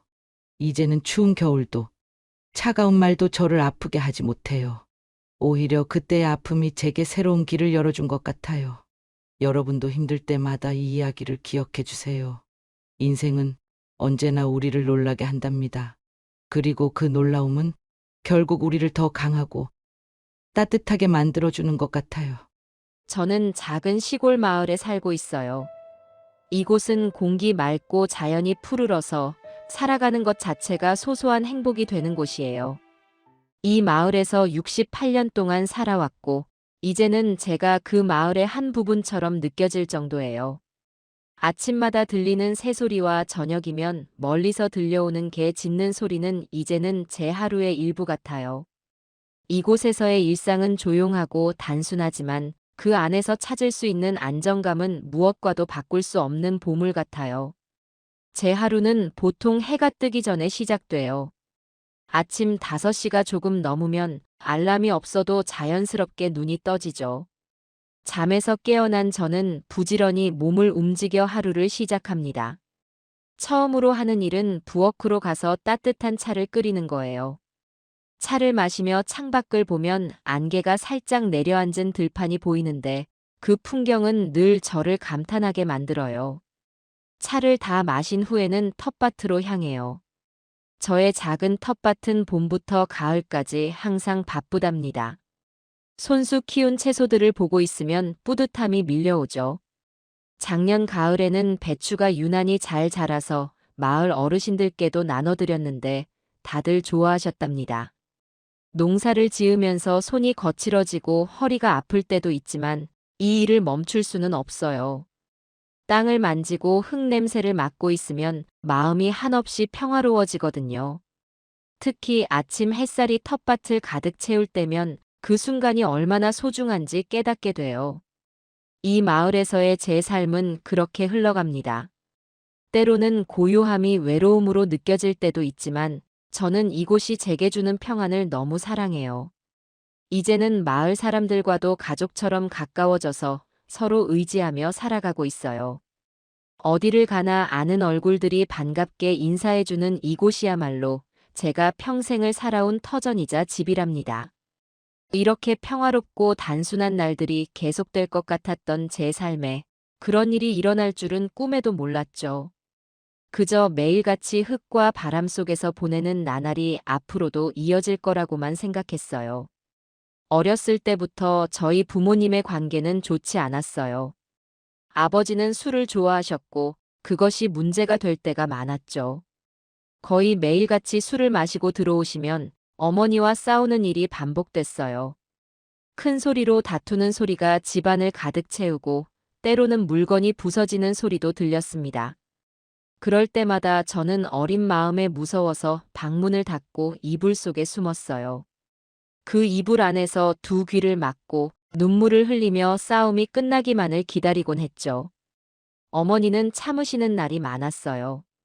아버지의 화풀이가 시작되면 어머니는 조용히 고개를 숙이고 아무 말도 하지 않으셨죠. 하지만 그런 어머니도 한계가 있을 때가 있었어요. 어머니가 큰 소리로 울면서 억울함을 쏟아내실 때면 저는 방문을 열고 달려가고 싶었지만 그럴 용기가 없었어요. 어머니를 위해 뭔가 해야 한다는 생각이 들면서도 그저 가만히 있는 제 자신이 너무 작게 느껴졌어요. 밤이 되면 어머니는 부엌에서 혼자 울곤 하셨어요. 조용히 흐느끼는 소리가 작은 방까지 들렸고 그 소리는 제 가슴에 박히는 것 같았어요. 그럴 때면 저는 눈을 꼭 감고 어머니가 울음을 멈추시길 기도했어요. 어머니의 울음소리가 그치면 안도하면서도 다시 아버지가 돌아오실까 두려워 잠들지 못했죠. 동네 사람들의 시선도 저를 힘들게 했어요. 아버지가 술을 마시고 길거리에 누워 계신 날도 있었고 그런 날이면 동네 어른들이 그 이야기를 수군거리곤 했어요. 저를 볼 때마다 동정 어린 눈빛으로 물으시는 분들이 많았죠. 너희 집 괜찮니? 그런 질문을 들을 때면 저는 아무 대답도 하지 못한 채 고개를 숙였습니다. 친구들 사이에서도 그런 이야기가 퍼질까봐 더 불안했어요. 친구들이 저한테 물어봤어요. 너희 집은 왜 그래? 그러면 저는 억지로 웃고 말았어요. 하지만 속으로는 모든 걸 들켜버린 것 같아 눈물이 나왔죠. 어머니는 저를 위해 노력하셨어요. 아버지가 무관심한 날에도 어머니는 제가 잘 자라도록 애쓰셨죠. 아침마다 밥상을 차리고 저에게 깨끗한 옷을 입혀 보내시며 항상 밝게 웃으셨죠. 하지만 저는 그 웃음 뒤에 감춰진 어머니의 슬픔을 느낄 수 있었어요. 어머니의 희생이 제 마음을 더 무겁게 했어요. 어린 제가 어머니를 위해 해줄 수 있는 것이 없다는 사실이 너무나 답답했어요. 학교에 다닐 때도 집 걱정은 머릿속을 떠나지 않았어요. 집을 떠나 있는 시간은 그나마 안정을 찾을 수 있는 순간이었지만 동시에 집에 돌아가야 한다는 생각에 하루가 불안했어요. 아버지가 술에 취해 계신 날일까? 어머니가 또 울고 계실까? 그런 걱정이 늘 제 마음을 괴롭혔습니다. 특히 명절이나 특별한 날이 되면 가족 간의 싸움은 더 심해졌어요. 친척들이 집에 오시거나 어딘가로 외출해야 할 때면 어머니와 아버지의 갈등은 더 커졌죠. 저는 집안을 정리하며 바쁘게 움직이는 어머니의 모습을 보며 슬펐어요. 가족들이 다 같이 웃으며 시간을 보내는 날은 저희 집에는 없었거든요. 모든 게 어색하고 부자연스러워 보였어요. 어머니는 저를 붙들고 종종 말씀하셨어요. 넌 괜찮아야 해. 이 집안의 일은 너가 짊어질 필요 없어. 그냥 너의 삶을 살아야 해. 하지만 저는 어머니가 그런 말씀을 하실 때마다 마음이 아팠어요. 어머니의 고통을 바라보며 어떻게 제 삶을 신경 쓰겠어요? 어머니를 위해 뭔가를 해야 한다는 책임감이 제게는 늘 무겁게 남아 있었습니다. 결국 시간이 지나며 저는 그 책임감과 죄책감 속에서 자라났어요. 어머니의 울음소리와 아버지의 고함소리는 저에게 깊은 상처로 남아 있었죠. 그 상처는 단순히 어린 시절의 아픔으로 끝나지 않았고 제 삶 전반의 어두운 그림자로 남아 있었습니다. 그리고 그 그림자는 제가 아무리 멀리 달아나려 해도 저를 따라다녔죠. 어머니는 언제나 제가 더 나은 삶을 살기를 바라셨지만 저는 늘 어머니 곁을 떠나기가 두려웠어요. 어머니를 홀로 두고 떠나는 것이 옳은 일인지 알 수 없었고 그 생각은 제 선택을 어렵게 만들었어요. 어머니가 그토록 고통을 견디며 지키려고 했던 가족이 결국 어떤 모습이어야 하는지 고민하며 성장했죠. 그 시절은 제게 지울 수 없는 상처를 남겼습니다. 어머니의 눈물과 희생, 아버지의 무관심과 분노는 어린 제게 너무나 큰 충격이었어요. 그 어두운 기억들은 제가 성장하면서도 마음속 깊이 새겨져 있었고 앞으로의 선택에 영향을 주었습니다. 하지만 그 속에서도 저는 어머니를 위해 어떻게든 더 나은 사람이 되고자 노력했어요. 그 기억은 저를 아프게 했지만 동시에 어머니를 사랑하고 이해할 수 있게 해준 유일한 이유였으니까요. 결혼 후 저는 부모님과 멀리 떨어져 살기 시작했어요. 그것은 단순히 지리적인 거리뿐만 아니라 감정적인 거리도 포함되어 있었죠. 처음에는 새로운 가족을 꾸리고 저만의 삶을 시작하게 된 것에 설레었지만 마음 한편에는 부모님에 대한 걱정이 자리 잡고 있었습니다. 결혼 초반에는 주말마다 부모님 댁을 찾아뵈려고 노력했어요. 특히 어머니가 혼자 힘든 일을 하고 계실 거라는 생각에 발길이 더 자주 향했죠. 하지만 집에 도착할 때마다 들리는 싸움 소리는 저를 멀어지게 만들었어요. 현관문을 열기도 전에 들리는 고함 소리와 어머니의 울음소리는 여전히 변함이 없었거든요. 아버지는 여전히 술을 마시고 어머니를 몰아세우셨고 어머니는 그런 아버지의 화를 참아내려 하면서도 눈물을 흘리셨죠. 결혼을 하고 가정을 꾸렸음에도 제가 그 모습을 보면서 아무것도 할 수 없다는 사실은 저를 무기력하게 만들었어요. 매번 그런 집안 분위기를 보고 돌아오는 길은 더 길게 느껴졌고 마음 한구석이 텅 빈 것처럼 허전했어요. 명절은 더 큰 시련이었어요. 가족끼리 한데 모여 즐거운 시간을 보내야 할 날이었지만 저희 가족에게는 늘 싸움의 시작이 되는 날이었죠. 설날이나 추석이 되면 어머니는 그날도 새벽부터 음식 준비를 하시며 분주히 움직이셨고 아버지는 어김없이 술을 드셨어요. 손님들 앞에서 아무 일 없는 척하는 것도 잠시, 대화는 점점 어긋나기 시작했고 결국에는 큰 싸움으로 번지곤 했어요. 한 번은 설날에 찾아갔다가 도저히 참을 수 없는 일을 목격했어요. 아버지가 술에 취해 화를 내며 어머니에게 물건을 던지시는 모습을 본 거예요. 어머니는 고개를 숙이며 아무 말도 하지 않으셨지만 저는 그 장면이 도저히 눈뜨고 볼 수 없었습니다. 결국 저는 아무 말도 하지 않고 어린 아들을 데리고 그 집을 나왔어요. 차를 타고 집으로 돌아오는 길, 아들은 아무것도 이해하지 못한 채 조용히 잠들었고 저는 운전대에 고개를 떨군 채 한참을 울었습니다. 그 사건 이후로 저는 부모님 집을 찾는 횟수를 점점 줄이게 되었어요. 어머니께서는 왜 자주 오지 않냐고 물었지만 저는 그저 일이 바쁘다는 핑계를 댔어요. 사실은 그 집에 들어갈 때마다 느껴지는 무거운 공기가 견딜 수 없었기 때문이었죠. 하지만 그런 제 선택이 옳은 것이었는지에 대해서는 늘 마음에 걸렸어요. 어머니를 혼자 두고 있다는 죄책감이 점점 더 깊어졌습니다. 어머니와의 통화는 점점 더 짧아졌어요. 어머니는 항상 밝게 말씀하시려고 했지만 목소리 사이사이에 묻어나는 피로와 슬픔은 숨길 수 없었죠. 넌 걱정 말고 잘 살아라. 여기 괜찮다. 라고 하실 때마다 제가 어머니를 돕지 못하고 있다는 자책이 더 커졌습니다. 어머니가 힘든 일을 혼자 견디고 계시다는 사실을 알면서도 저는 그 상황에서 도망치고 있었으니까요.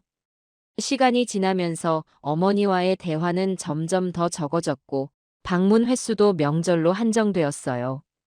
그마저도 부모님의 싸움을 지켜보는 시간이 될 때가 많았죠. 저는 더 이상 그 환경을 감당할 수 없었고 그럴수록 어머니와 멀어진다는 느낌은 더 강해졌습니다. 마음속에서는 어머니를 이해하려고 애쓰면서도 제 한계에 부딪힌 것 같아 괴로웠어요. 제가 부모님 집을 떠날 때마다 어머니는 항상 현관문까지 나와서 손을 흔드셨어요. 조심히 가라. 그 말씀 속에는 무언가 전하지 못한 마음이 담겨 있었던 것 같아요. 하지만 저는 어머니의 마음을 받아들이기엔 제 자신이 너무 부족하다고 느꼈습니다. 그저 어머니가 그 집 안에서 살아가는 고통을 견디시는 동안 저는 멀리 떨어져 있는 것이 더 편하다고 스스로를 속였던 거죠. 저는 가끔 혼자 있을 때 어머니의 모습을 떠올리곤 했어요. 혼자 부엌에서 음식 준비를 하시던 모습, 손끝이 거칠어질 만큼 집안일에 지치신 모습이 눈에 선했습니다. 하지만 그러면서도 어머니께 돌아가지 못하는 저 자신이 너무나 초라하게 느껴졌어요. 어머니께는 제가 도움이 되지 못한다는 사실이 부끄러웠죠. 결혼 이후 저는 부모님과의 관계에서 조금씩 거리를 두었지만 그 거리는 늘 저를 따라다녔어요. 어머니를 위해 더 나은 삶을 살겠다고 다짐했지만 그 다짐은 제 안에서 늘 어머니를 향한 죄책감과 아픔으로 뒤섞였습니다. 어머니와 멀어지려 애쓸수록 마음은 더 무거워졌고 저는 그 거리 속에서 혼자 괴로워하며 시간을 보냈어요. 이렇게 부모님과 멀어지게 된 선택이 옳았는지에 대한 의문은 지금도 제 마음속에 남아 있습니다. 저는 어머니를 이해하고 어머니를 위해 무엇이든 하고 싶었지만 그 모든 마음은 그때의 현실에서 벗어나지 못한 채 시간이 흘렀죠. 결국 그 거리는 제가 어머니를 위해 더 나은 선택을 하지 못했다는 아픔으로 남아 오늘날까지 저를 짓누르고 있습니다. 제가 40살이 되던 해 삶의 방향이 완전히 바뀌는 충격적인 전화를 받았어요. 봄비가 부슬부슬 내리던 오후였죠. 창문 너머로 빗물이 떨어지는 소리를 들으며 차를 마시고 있을 때 전화벨이 울렸어요. 그 소리가 왜 그리도 무겁게 느껴졌는지 모릅니다. 수화기를 들어보니 들려온 목소리는 다름 아닌 아버지였어요. 아버지가 직접 전화를 주시는 일은 거의 없었기에 전화기 너머로 들려오는 그의 목소리만으로도 이미 이상한 기운을 느꼈어요. 아버지, 무슨 일이세요? 제 질문에 아버지는 단도직입적으로 말씀하셨어요. 우리 미국으로 이민 간다. 그 말은 너무 갑작스러웠고 저는 순간적으로 말을 잃었어요. 고요한 집안의 빗소리만 들렸고 머릿속은 혼란으로 가득 찼어요. 갑자기요? 왜요? 도대체 거기서 뭘 하실 건데요? 저는 다급하게 물었지만 아버지는 그저 할 일이 있다는 말을 반복했어요. 그때 문득 어머니가 떠올랐어요. 엄마는요? 엄마는 동의하셨어요? 아버지의 답 대신 전화기 너머로 들린 건 어머니의 한숨 소리뿐이었어요. 그 한숨은 너무 깊고 무거워서 단어 몇 마디보다 더 많은 걸 말해주는 것 같았죠. 어머니의 목소리는 들리지 않았고 저는 점점 더 불안해졌어요. 어머니는 과연 이 계획에 동의한 걸까? 아니면 그저 체념한 걸까? 아버지는 더 이상 설명하지 않았어요. 우린 준비 다 했으니까 너도 너 일 잘하고 있어라. 그 말은 전혀 위로가 되지 않았어요. 어머니를 떠올릴 때마다 마음 한구석에 무거운 돌이 얹힌 듯 답답했어요. 제가 더 붙잡아야 한다는 생각이 들었지만 어떻게 해야 할지 몰라 그저 수화기를 내려놓고 말았어요. 그렇게 부모님은 미국으로 떠나셨어요. 처음에는 한 달에 한 번이라도 연락이 올 줄 알았어요. 어머니께서 새로운 환경에서 잘 적응하고 계신지 확인하고 싶었으니까요. 어떤 연락도 오지 않았어요. 그런 날들이 반복되면서 저는 점점 더 불안해졌어요. 어머니는 정말 괜찮으신 걸까?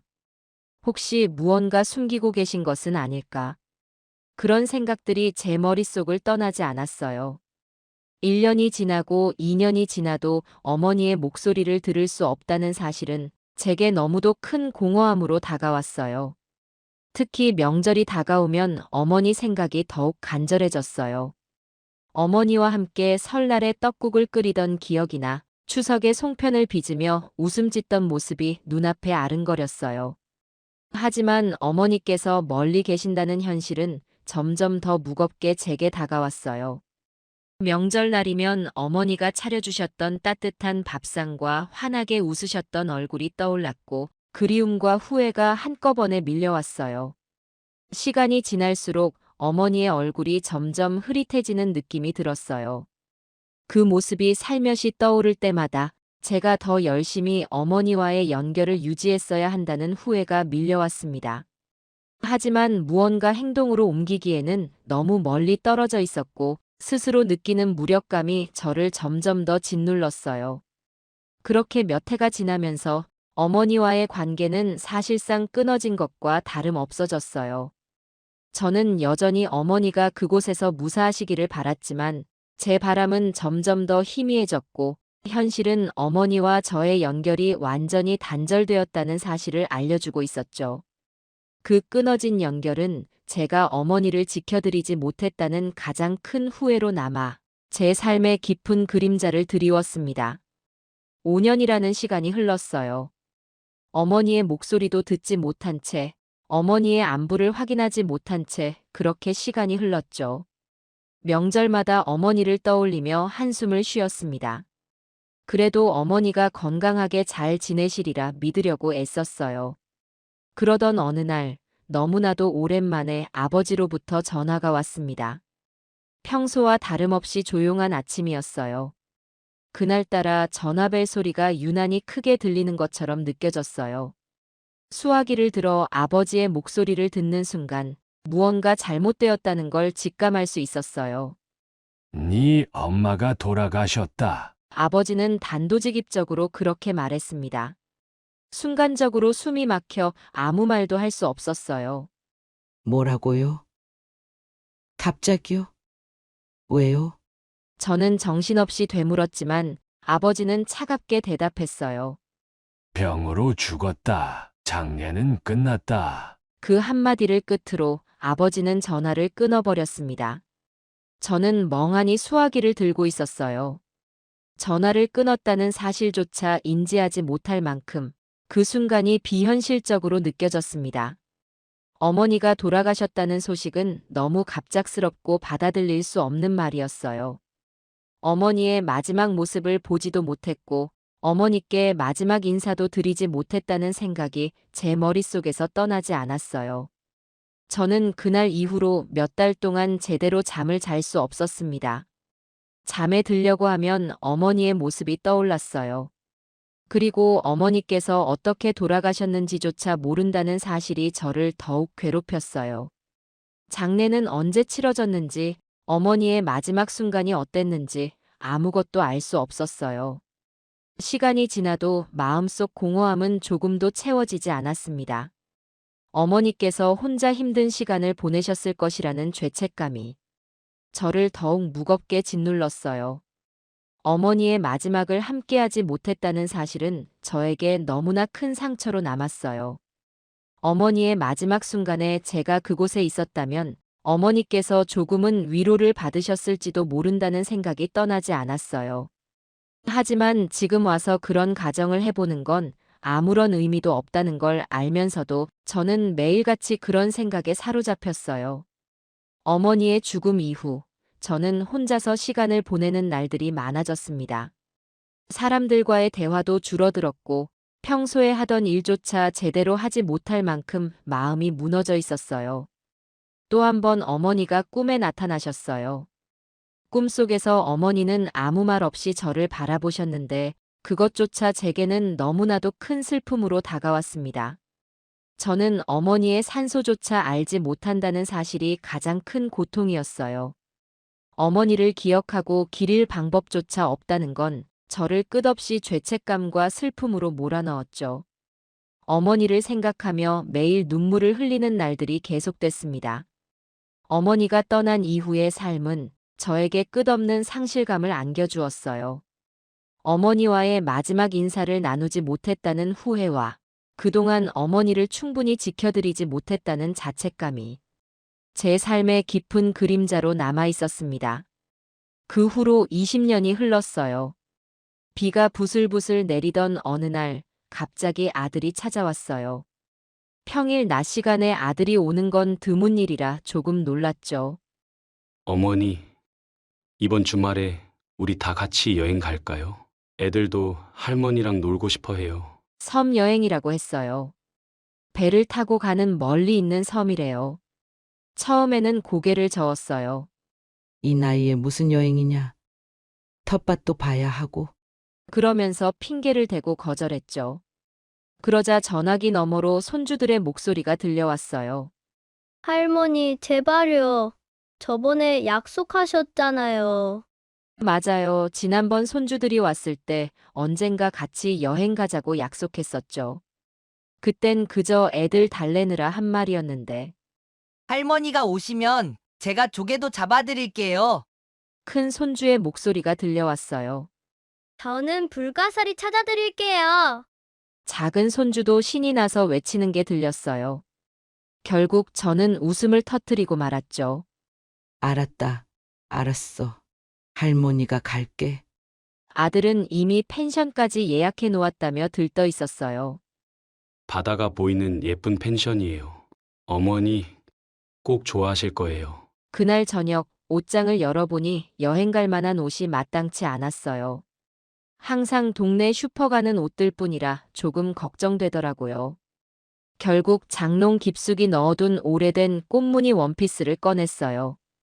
10년도 더 된 옷이지만 그래도 제일 나은 것 같았거든요. 이웃집 김 할머니께 텃밭 물 주는 걸 부탁드렸어요. 그리고 약수터에도 들러 물 한 모금을 마셨죠. 묘하게 가슴이 설렜어요. 마치 오래전 20살의 남편과 첫 여행을 떠나던 그때처럼요. 아들이 차를 몰고 왔어요. 손주들은 뒷자리에서 깡총깡총 뛰며 절 반겼죠. 며느리는 도시락을 준비해 왔더라고요. 어머니 좋아하시는 꼬막 무침도 넣었어요. 차 안에서 손주들은 계속 제잘거렸어요. 할머니, 저 엄마랑 수영복도 샀다고요. 저는 조개 주워서 목걸이 만들 거예요. 그 천진한 목소리를 들으며 저도 모르게 미소가 지어졌어요. 차창 밖으로 지나가는 풍경이 점점 낯설어졌어요. 1시간, 2시간. 꽤 긴 시간을 달렸죠. 잠시 졸다가 깼는데 바다가 보였어요. 푸른 바다와 하늘이 맞닿아 있는 모습이 그렇게 아름다울 수가 없었어요. 어머니, 저기 보이는 게 우리가 갈 섬이에요. 아들이 가리키는 곳에 작은 섬이 보였어요. 바다 위에 떠 있는 보석 같았죠. 배를 타고 섬으로 가는 길, 갈매기들이 우리를 반겼어요. 짭조름한 바닷바람이 얼굴을 스쳤죠. 그때는 정말 몰랐어요. 이 평화로운 여행이 제 인생을 완전히 뒤바꿔 놓을 거라는 걸. 그저 손주들과 함께하는 즐거운 추억이 될 거라고만 생각했죠. 하지만 운명이란 건 참 이상한 거예요. 우리가 타고 온 배가 섬에 도착하던 그 순간, 제 인생의 가장 큰 비밀이 밝혀지려 하고 있었다는 걸 아무도 몰랐어요. 펜션에 도착한 후 짐을 풀고 방 정리를 끝냈어요. 창문을 열자 시원한 바닷바람이 불어왔죠. 손주들은 벌써 수영복으로 갈아입고 해변으로 달려가고 싶어 했지만 먼저 점심을 먹기로 했어요. 날도 좋은데 바비큐 어떠세요, 어머니? 아들의 제안에 모두가 좋다고 했죠. 아들과 며느리는 근처 마트에서 고기를 사왔고 저는 손주들과 함께 테이블을 준비했어요. 할머니, 이 의자 여기 놓으면 돼요? 응, 거기 좋아. 할머니가 상추랑 쌈장도 가져올게. 다들 즐거운 마음으로 준비를 하는데 숯이 없다는 걸 깨달았어요. 아들이 펜션 사장님께 전화를 걸었죠. 숯 좀 부탁드려도 될까요? 바비큐 하려고 하는데. 잠시 후 먼 발치에서 누군가 걸어오는 게 보였어요. 처음에는 그냥 펜션 직원인가 했죠. 하지만 가까이 다가올수록 제 심장은 점점 더 빠르게 뛰기 시작했어요. 맨발로 걸어오시는 할머니의 모습이 어딘가 낯익었거든요. 까만 숯가루가 맨발에 묻어 있었지만 그분은 아무렇지도 않은 듯 천천히 걸어오셨어요. 그분의 걸음걸이, 그 특유의 약간 구부정한 자세, 머리를 묶는 스타일까지. 순간 온몸이 얼어붙는 것 같았어요. 숨을 쉴 수가 없었죠. 그분은 20년 전에 돌아가셨다던 제 어머니였으니까요. 눈을 세게 감았다가 다시 떴어요. 혹시 제가 잘못 본 건가 싶어서요. 하지만 그게 아니었어요. 분명 어머니가 맞았어요. 주름이 깊게 패인 얼굴이었지만 그 눈매만큼은 제가 그리워하던 바로 그 모습이었어요. 어릴 적 저를 바라보시던 그 따뜻한 눈빛. 아픈 날 밤새 간호해 주시던 그 사랑이 가득한 눈빛. 결혼식 날 눈물을 글썽이며 절 안아주시던 그때의 눈빛. 그 모든 기억이 한순간에 밀려왔어요. 어머니. 떨리는 목소리로 겨우 말을 꺼냈어요. 하지만 어머니는 제게 아무런 반응도 보이지 않으셨어요. 그저 숯을 내려놓으시곤 돌아서려 하셨죠. 저도 모르게 어머니의 손을 잡았어요. 거칠고 주름진 그 손이 너무나도 차가웠어요. 저예요. 제가 엄마 딸이에요. 하지만 어머니는 의아한 표정으로 절 바라보실 뿐이었어요. 죄송하지만 누구신지 모르겠네요. 그 말이 가슴을 파고들었어요. 어떻게 이럴 수가 있죠? 20년 동안 돌아가셨다고 믿었던 어머니가 여기 계시다니. 그것도 저를 알아보지 못하시다니. 손주들이 놀라서 제 곁으로 달려왔어요. 할머니, 왜 그러세요? 얼굴이 하얗게 변하셨어요. 며느리도 제 어깨를 붙잡았죠. 어머니, 괜찮으세요? 하지만 전 아무 말도 할 수 없었어요. 그저 멀어져가는 어머니의 뒷모습을 바라볼 수밖에 없었죠. 맨발로 걸어가시는 그 모습이 마치 제 가슴을 베어가는 것 같았어요. 아들이 제 옆으로 다가와 무슨 일이냐고 물었지만 저는 대답할 수가 없었어요. 그저 눈물만 흘렀죠. 20년. 그 긴 시간 동안 어머니를 그리워하며 살았는데 이렇게 만나게 될 줄은 몰랐어요. 바비큐를 위해 준비해둔 테이블과 의자들이 갑자기 흐릿하게 보였어요. 시원하게 불어오던 바닷바람도 이제는 차갑게만 느껴졌죠. 손주들의 걱정스러운 목소리가 멀리서 들리는 것 같았어요. 저는 그저 그 자리에 서서 움직일 수 없었어요. 이게 정말 현실일까요? 아니면 제가 꿈을 꾸고 있는 걸까요? 어머니를 부르며 달려갔지만 어머니는 저를 알아보지 못하셨어요. 맨발로 숯을 나르던 그분이 분명 어머니였는데 저를 바라보며 아무런 반응도 보이지 않으셨어요. 누구신지 모르겠네요. 그 말이 제 가슴을 송곳처럼 찌르는 것 같았어요. 눈앞에 계신 분이 분명 어머니라는 걸 알고 있었지만 그분의 눈빛에서는 저를 알아보려는 기색조차 찾을 수 없었죠. 이 상황이 믿기지 않았어요. 엄마. 저예요. 엄마 딸이에요. 떨리는 목소리로 외쳤지만 어머니는 고개를 갸웃거리며 어딘가 낯선 사람을 대하듯 경계의 시선을 보냈어요. 그 순간 제 안에 차오르던 슬픔과 분노가 한꺼번에 터져 나올 것 같았죠. 왜 어머니는 저를 알아보지 못하시는 걸까? 왜 어머니가 여기서 이런 모습으로 계신 걸까? 수많은 질문들이 머릿속을 휘감았어요.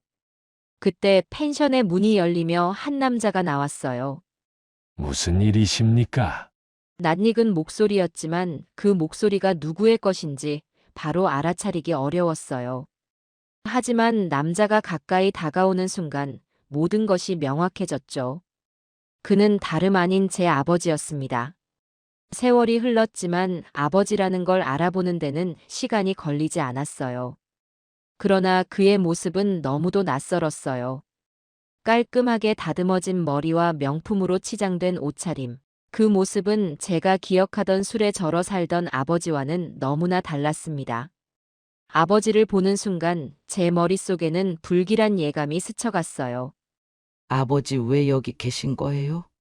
제가 떨리는 목소리로 물었을 때 아버지의 얼굴이 순식간에 하얗게 변했어요. 그는 순간적으로 아무 말도 하지 못했고 그의 침묵은 제가 모든 것을 직감적으로 알게 만들었어요.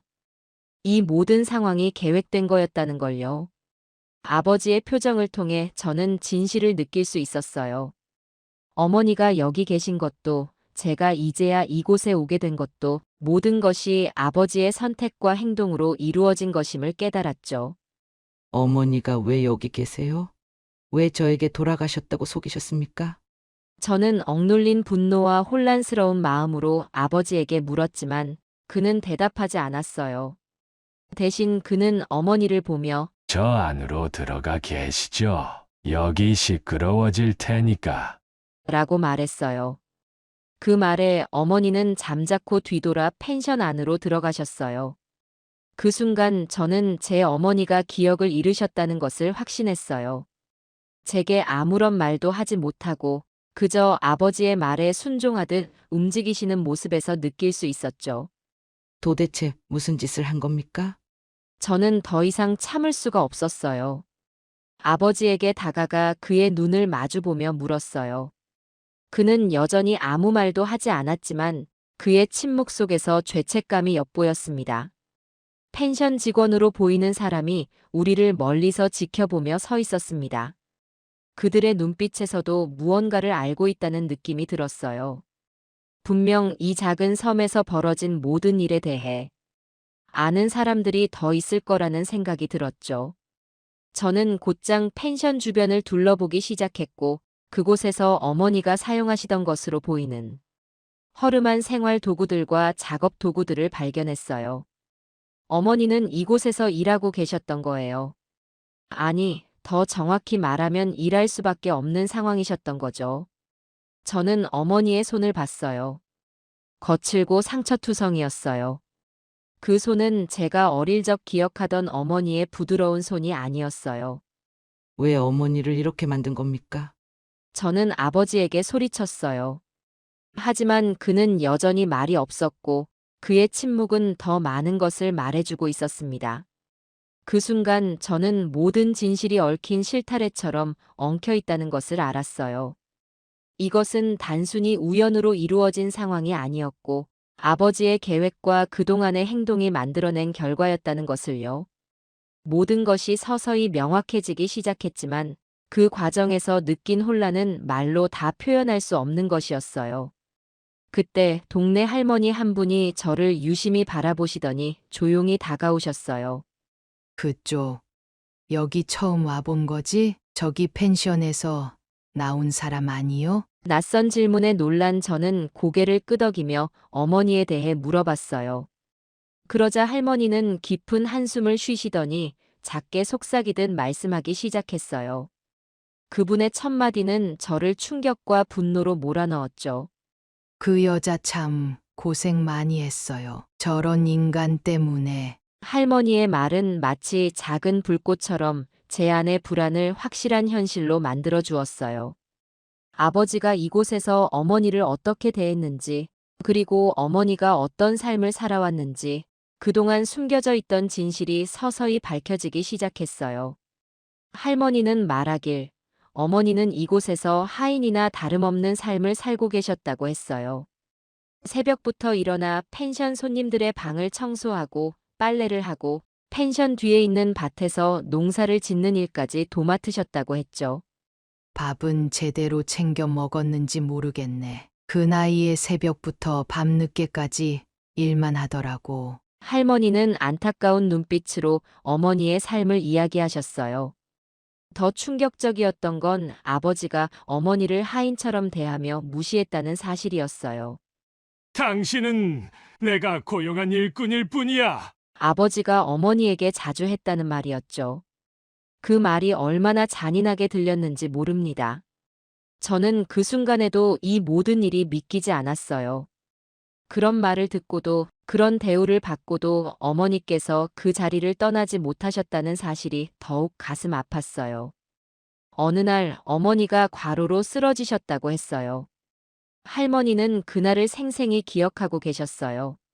그날은 너무 더운 날이었는데 그 여자가 밭에서 계속 일하더라고. 내가 말렸지. 그만하라고. 그런데도 계속 일했어. 결국 어머니는 밭에서 쓰러지셨고 그 뒤로 병원에 다녀온 후에는 기억을 잃으셨다고 했어요. 기억을 잃었다고 하더라고. 자신이 누군지도 모르는 것 같았어. 그 말을 듣는 순간 제 심장은 얼어붙는 것 같았어요. 어머니가 저를 알아보지 못한 이유가 그 때문이었던 거죠. 어머니는 본인의 딸이 누구인지조차 기억하지 못하는 상황이 되신 거였어요. 기억을 잃은 이후에도 어머니의 삶은 달라지지 않았다고 했어요. 오히려 아버지는 그것을 이용해 어머니를 더 심하게 부리셨다고 했죠. 기억을 잃은 그 여자를 자기 말 한마디로 움직이게 했으니까 아무런 반항도 없고 그냥 시키는 대로 했어. 할머니의 말을 듣는 동안 저는 분노와 슬픔으로 몸이 떨렸어요. 할머니는 한숨을 쉬며 마지막으로 이렇게 말씀하셨어요.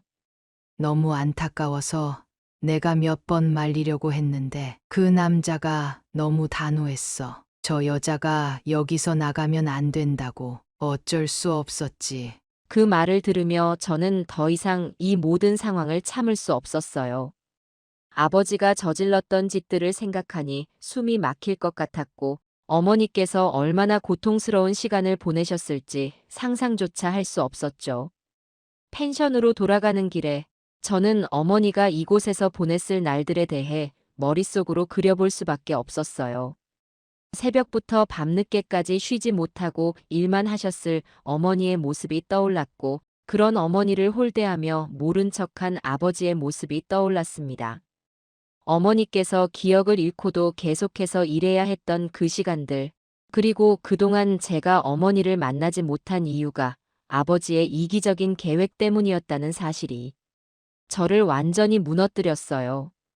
어머니의 고통을 지켜보지도 그 고통을 나눠주지도 못했다는 사실이 저를 더 괴롭게 만들었죠. 펜션에 도착해 어머니를 다시 만났을 때 그분의 눈에는 여전히 저를 알아보지 못하는 낯설미 가득했어요. 그런 어머니를 보며 저는 그동안 어머니께서 얼마나 외롭고 힘든 시간을 보내셨는지 더 뼈저리게 느낄 수밖에 없었어요. 저는 결심했어요. 이 모든 상황을 바로 잡아야 한다고. 어머니를 더 이상 그 고통 속에 두지 않겠다고.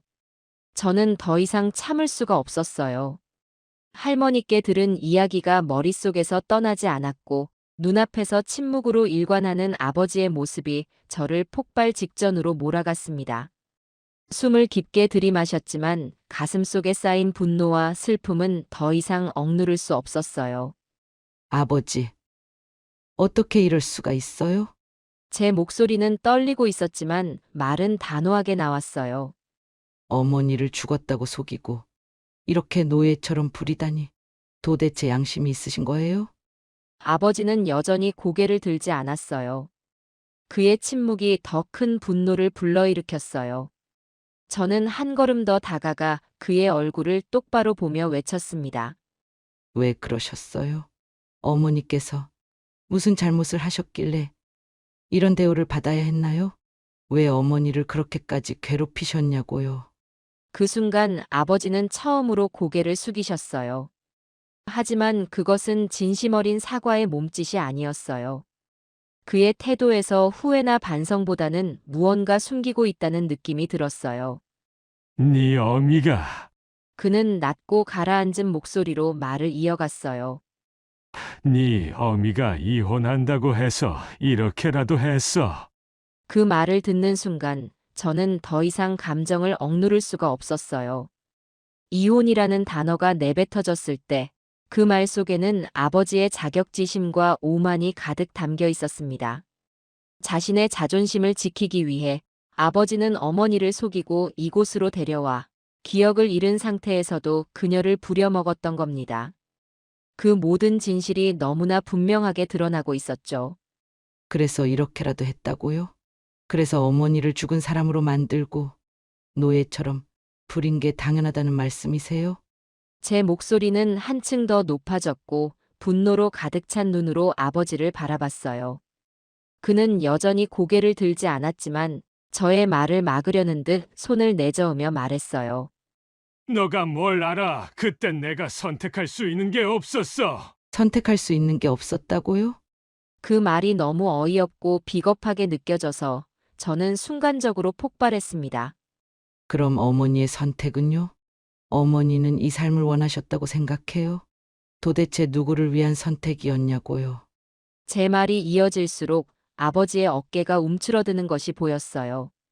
하지만 그의 표정에는 여전히 후회보다는 방어적인 태도가 남아 있었습니다.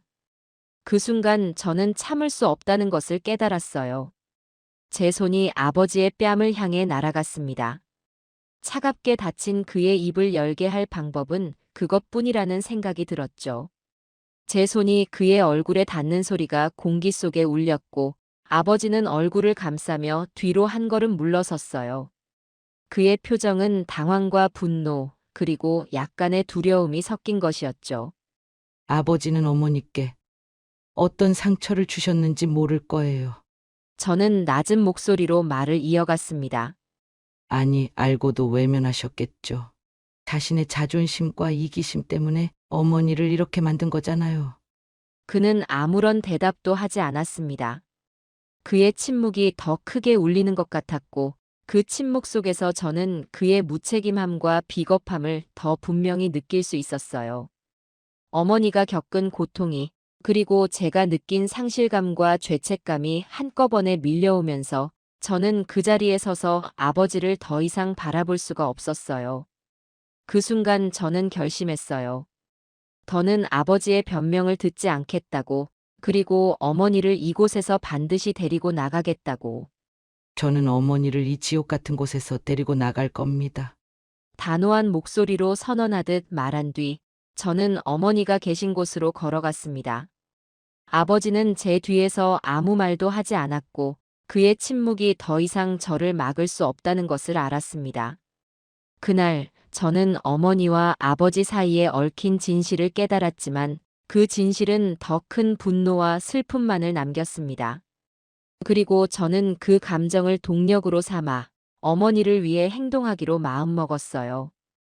아버지가 저지른 모든 행동에 대해 그는 반드시 대가를 치르게 될 거라는 결심과 함께 저는 더 이상 주저할 수 없었습니다.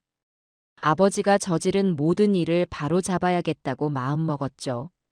펜션 근처로 나와 휴대폰을 꺼내 들고 곧바로 경찰에 신고를 했습니다. 아버지의 못된 짓거리들에 대해 하나도 빠짐없이 고발했어요.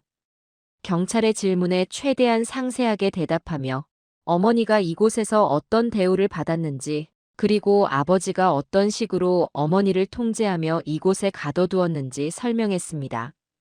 제 목소리는 떨렸지만 결단력은 한층 더 단단해졌습니다. 통화를 끝내고 돌아왔을 때 어머니는 여전히 멍한 눈빛으로 앉아 계셨습니다. 그 순간 어머니가 저를 알아보지 못하셔도 그저 곁에 있어 드리는 것이 지금 제가 할 수 있는 최선이라는 생각이 들었어요. 어머니의 손을 잡고 조용히 말했어요. 엄마, 이제 제가 여기 있어요. 더 이상 힘들지 않으셔도 돼요. 어머니는 제 말을 이해하시는 것 같지는 않았어요. 하지만 제 손을 잡고 계시는 동안 그분의 표정에는 묘한 안정감이 어렸습니다. 그 눈빛을 보며 저는 다시 한번 다짐했어요. 어머니를 더 이상 이곳에 두지 않겠다고. 어머니께서 다시는 이런 고통을 겪지 않게 하겠다고요. 조금 뒤 경찰차가 도착했습니다. 경찰은 펜션 내부를 조사하며 상황을 정리하기 시작했어요. 아버지는 경찰에게 끌려가며 저를 향해 처음으로 격분한 목소리로 외쳤습니다. 너가 뭔데 이러는 거냐? 가족 일이잖아. 이건 너가 나설 일이 아니야. 그 말을 듣는 순간 저는 단호히 대답했습니다. 아버지가 저지른 짓은 가족 일이 아니라 범죄입니다. 경찰이 아버지를 체포하는 동안 저는 어머니 곁에서 한시도 떠나지 않았습니다. 아버지가 경찰에 끌려가는 모습을 어머니께서 이해하셨는지는 모르겠지만 어머니의 손을 잡고 있는 동안 저는 그 어느 때보다도 책임감을 강하게 느꼈어요. 이제는 제가 어머니를 지켜야 한다는 생각뿐이었죠. 그때 제 아들이 다가와 어머니 앞에 무릎을 꿇고 작은 손으로 할머니의 손을 잡았습니다. 그는 울먹이며 말했어요. 할머니, 이제 우리가 모시고 살게요. 할머니 힘든 일 안 하셔도 돼요. 이제 우리랑 같이 행복하게 살아요. 어머니는 여전히 무슨 말을 들으시는지 모른다는 표정으로 아들을 바라보셨지만 그 순간 어머니의 눈가에 작게 미소가 번졌습니다. 아들의 말이 어떤 방식으로든 어머니의 마음에 닿았다는 것을 느낄 수 있었어요. 그 미소는 제가 몇 년 동안 보지 못했던 어머니의 고요하고 따뜻한 모습이었습니다. 경찰은 펜션 직원들과 주변 이웃들에게도 상황을 조사하며 아버지가 그동안 저지른 일들에 대한 증언을 모았습니다.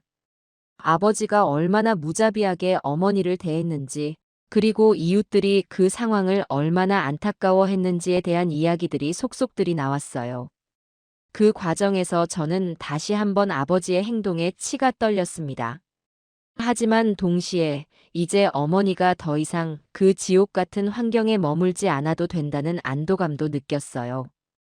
경찰 조사가 마무리된 뒤 저는 어머니를 제 집으로 모셔가기로 했습니다. 어머니는 여전히 낯선 얼굴로 저를 바라보셨지만 손을 놓지 않고 계속 잡고 계셨습니다. 그 손의 온기는 저에게 너무나도 소중하게 느껴졌어요.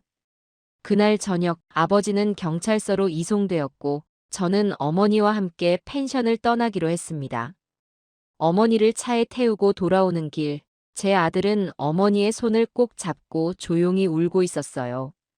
저는 그 모습을 보며 결심했어요.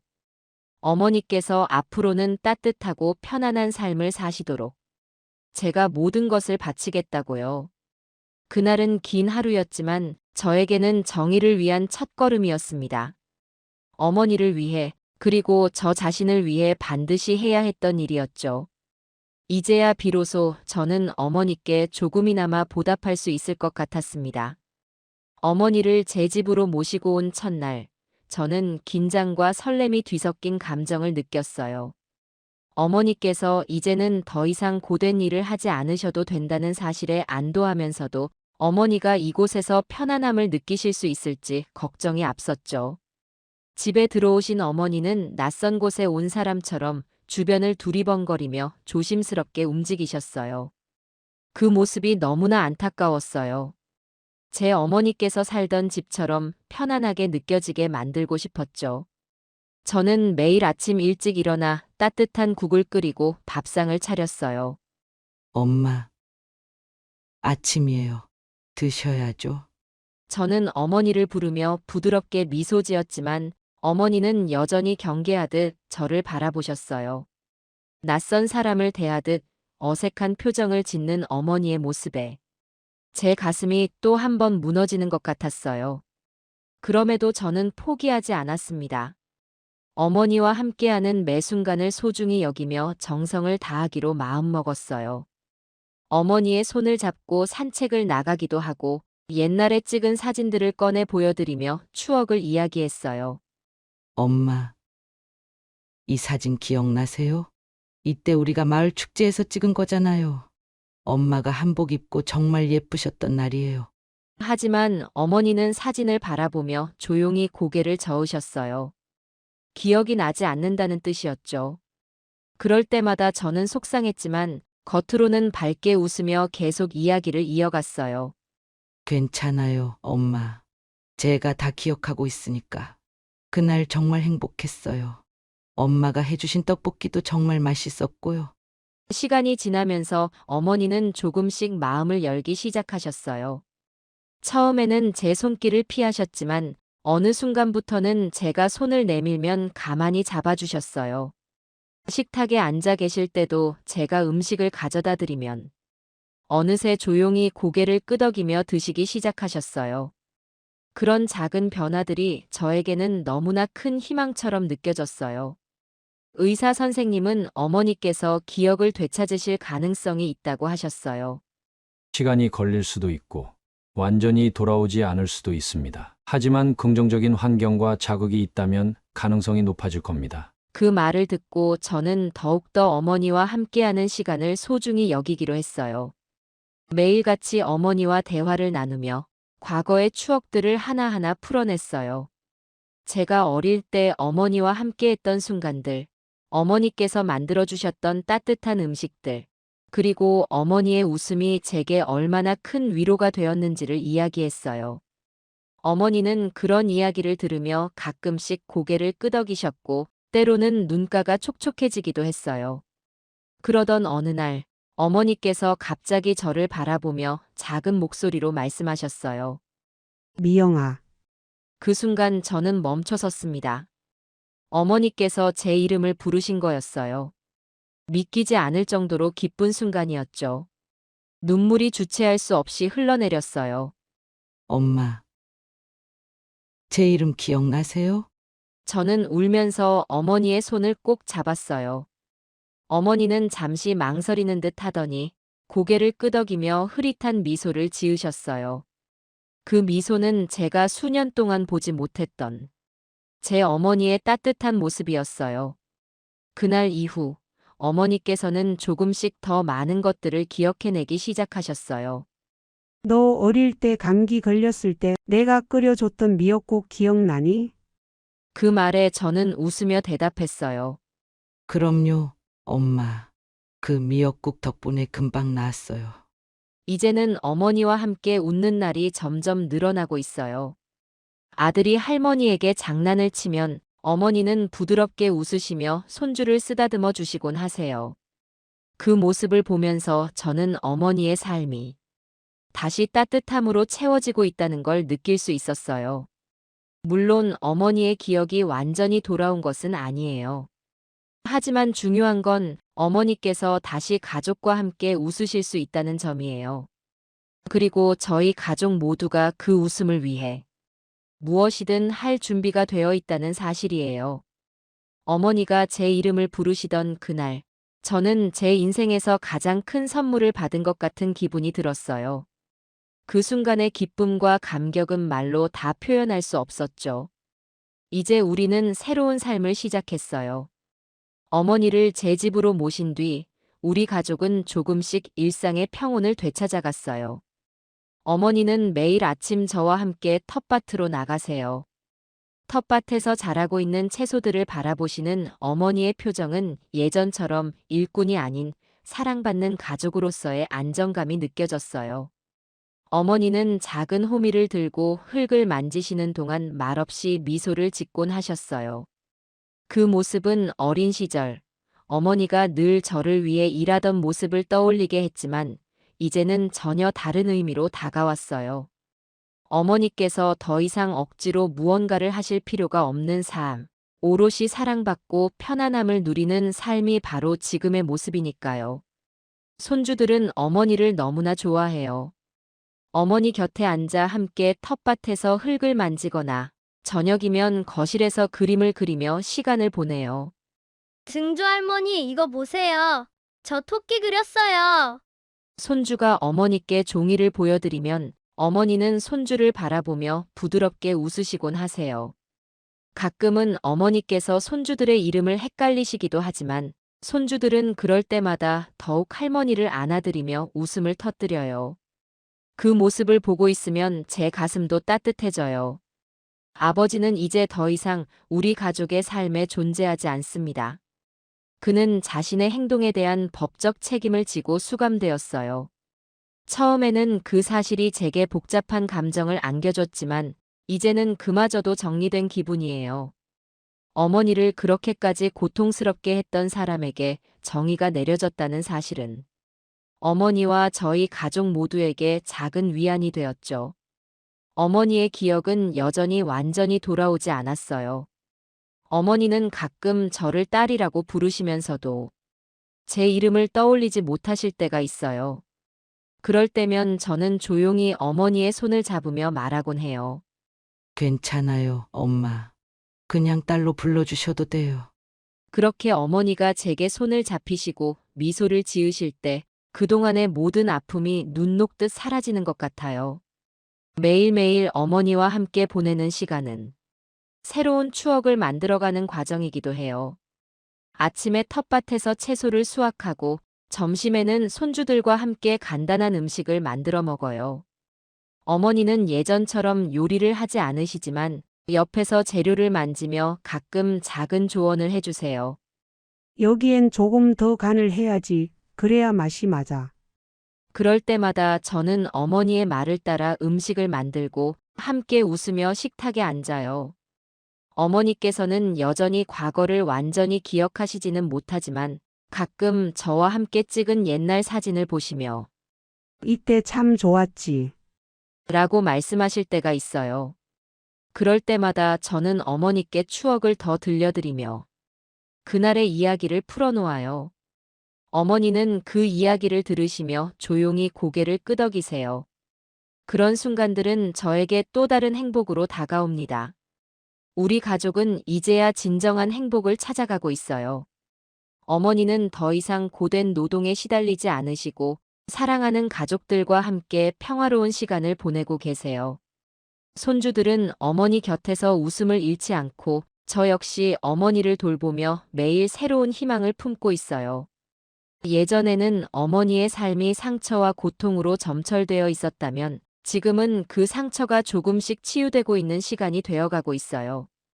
우리 가족 모두가 어머니께서 편안함과 행복을 느끼실 수 있도록 매 순간을 함께하고 있습니다. 저는 이제 더 이상 슬프지 않아요. 어머니와 함께하는 이 순간들이 얼마나 소중한지 아니까요. 어머니의 손끝에서 느껴지는 온기는 겨울 끝자락에 피어나는 첫 꽃봉 오리처럼 부드럽고 따뜻해요. 어머니의 미소는 저무는 해가 붉게 물들인 하늘처럼 마음을 물들여요. 손주들과 함께 웃으실 때마다 그 웃음은 마치 봄바람처럼 집 안을 가득 채우고 그 바람 속에서 우리는 사랑이라는 이름의 나무를 키워가고 있어요. 어머니와의 하루하루는 낡은 사진첩에 새로운 추억을 채워 넣는 것처럼 소중하고 귀해요. 어머니의 눈빛은 오래된 별빛처럼 고요하지만 여전히 빛을 잃지 않았어요. 그 빛이 우리 삶을 비추어 줄 때 아픔은 서서히 옅어지고 희망이 새로이 피어나요. 어머니의 한 걸음 한 걸음은 마치 잔잔한 호수에 퍼지는 물결 같아 우리의 마음속에 사랑이라는 울림을 남겨요. 시간이 흐를수록 그 물결은 더 깊이 스며들어 우리 모두의 삶을 풍요롭게 만들죠. 어머니의 손길은 바람결에 스치는 나뭇잎처럼 가볍지만 그 속엔 세월이 담긴 깊은 이야기가 깃들어 있어요. 그렇게 어머니와 함께하는 우리의 삶은 다시 시작된 계절처럼 아름답게 흘러가고 있습니다.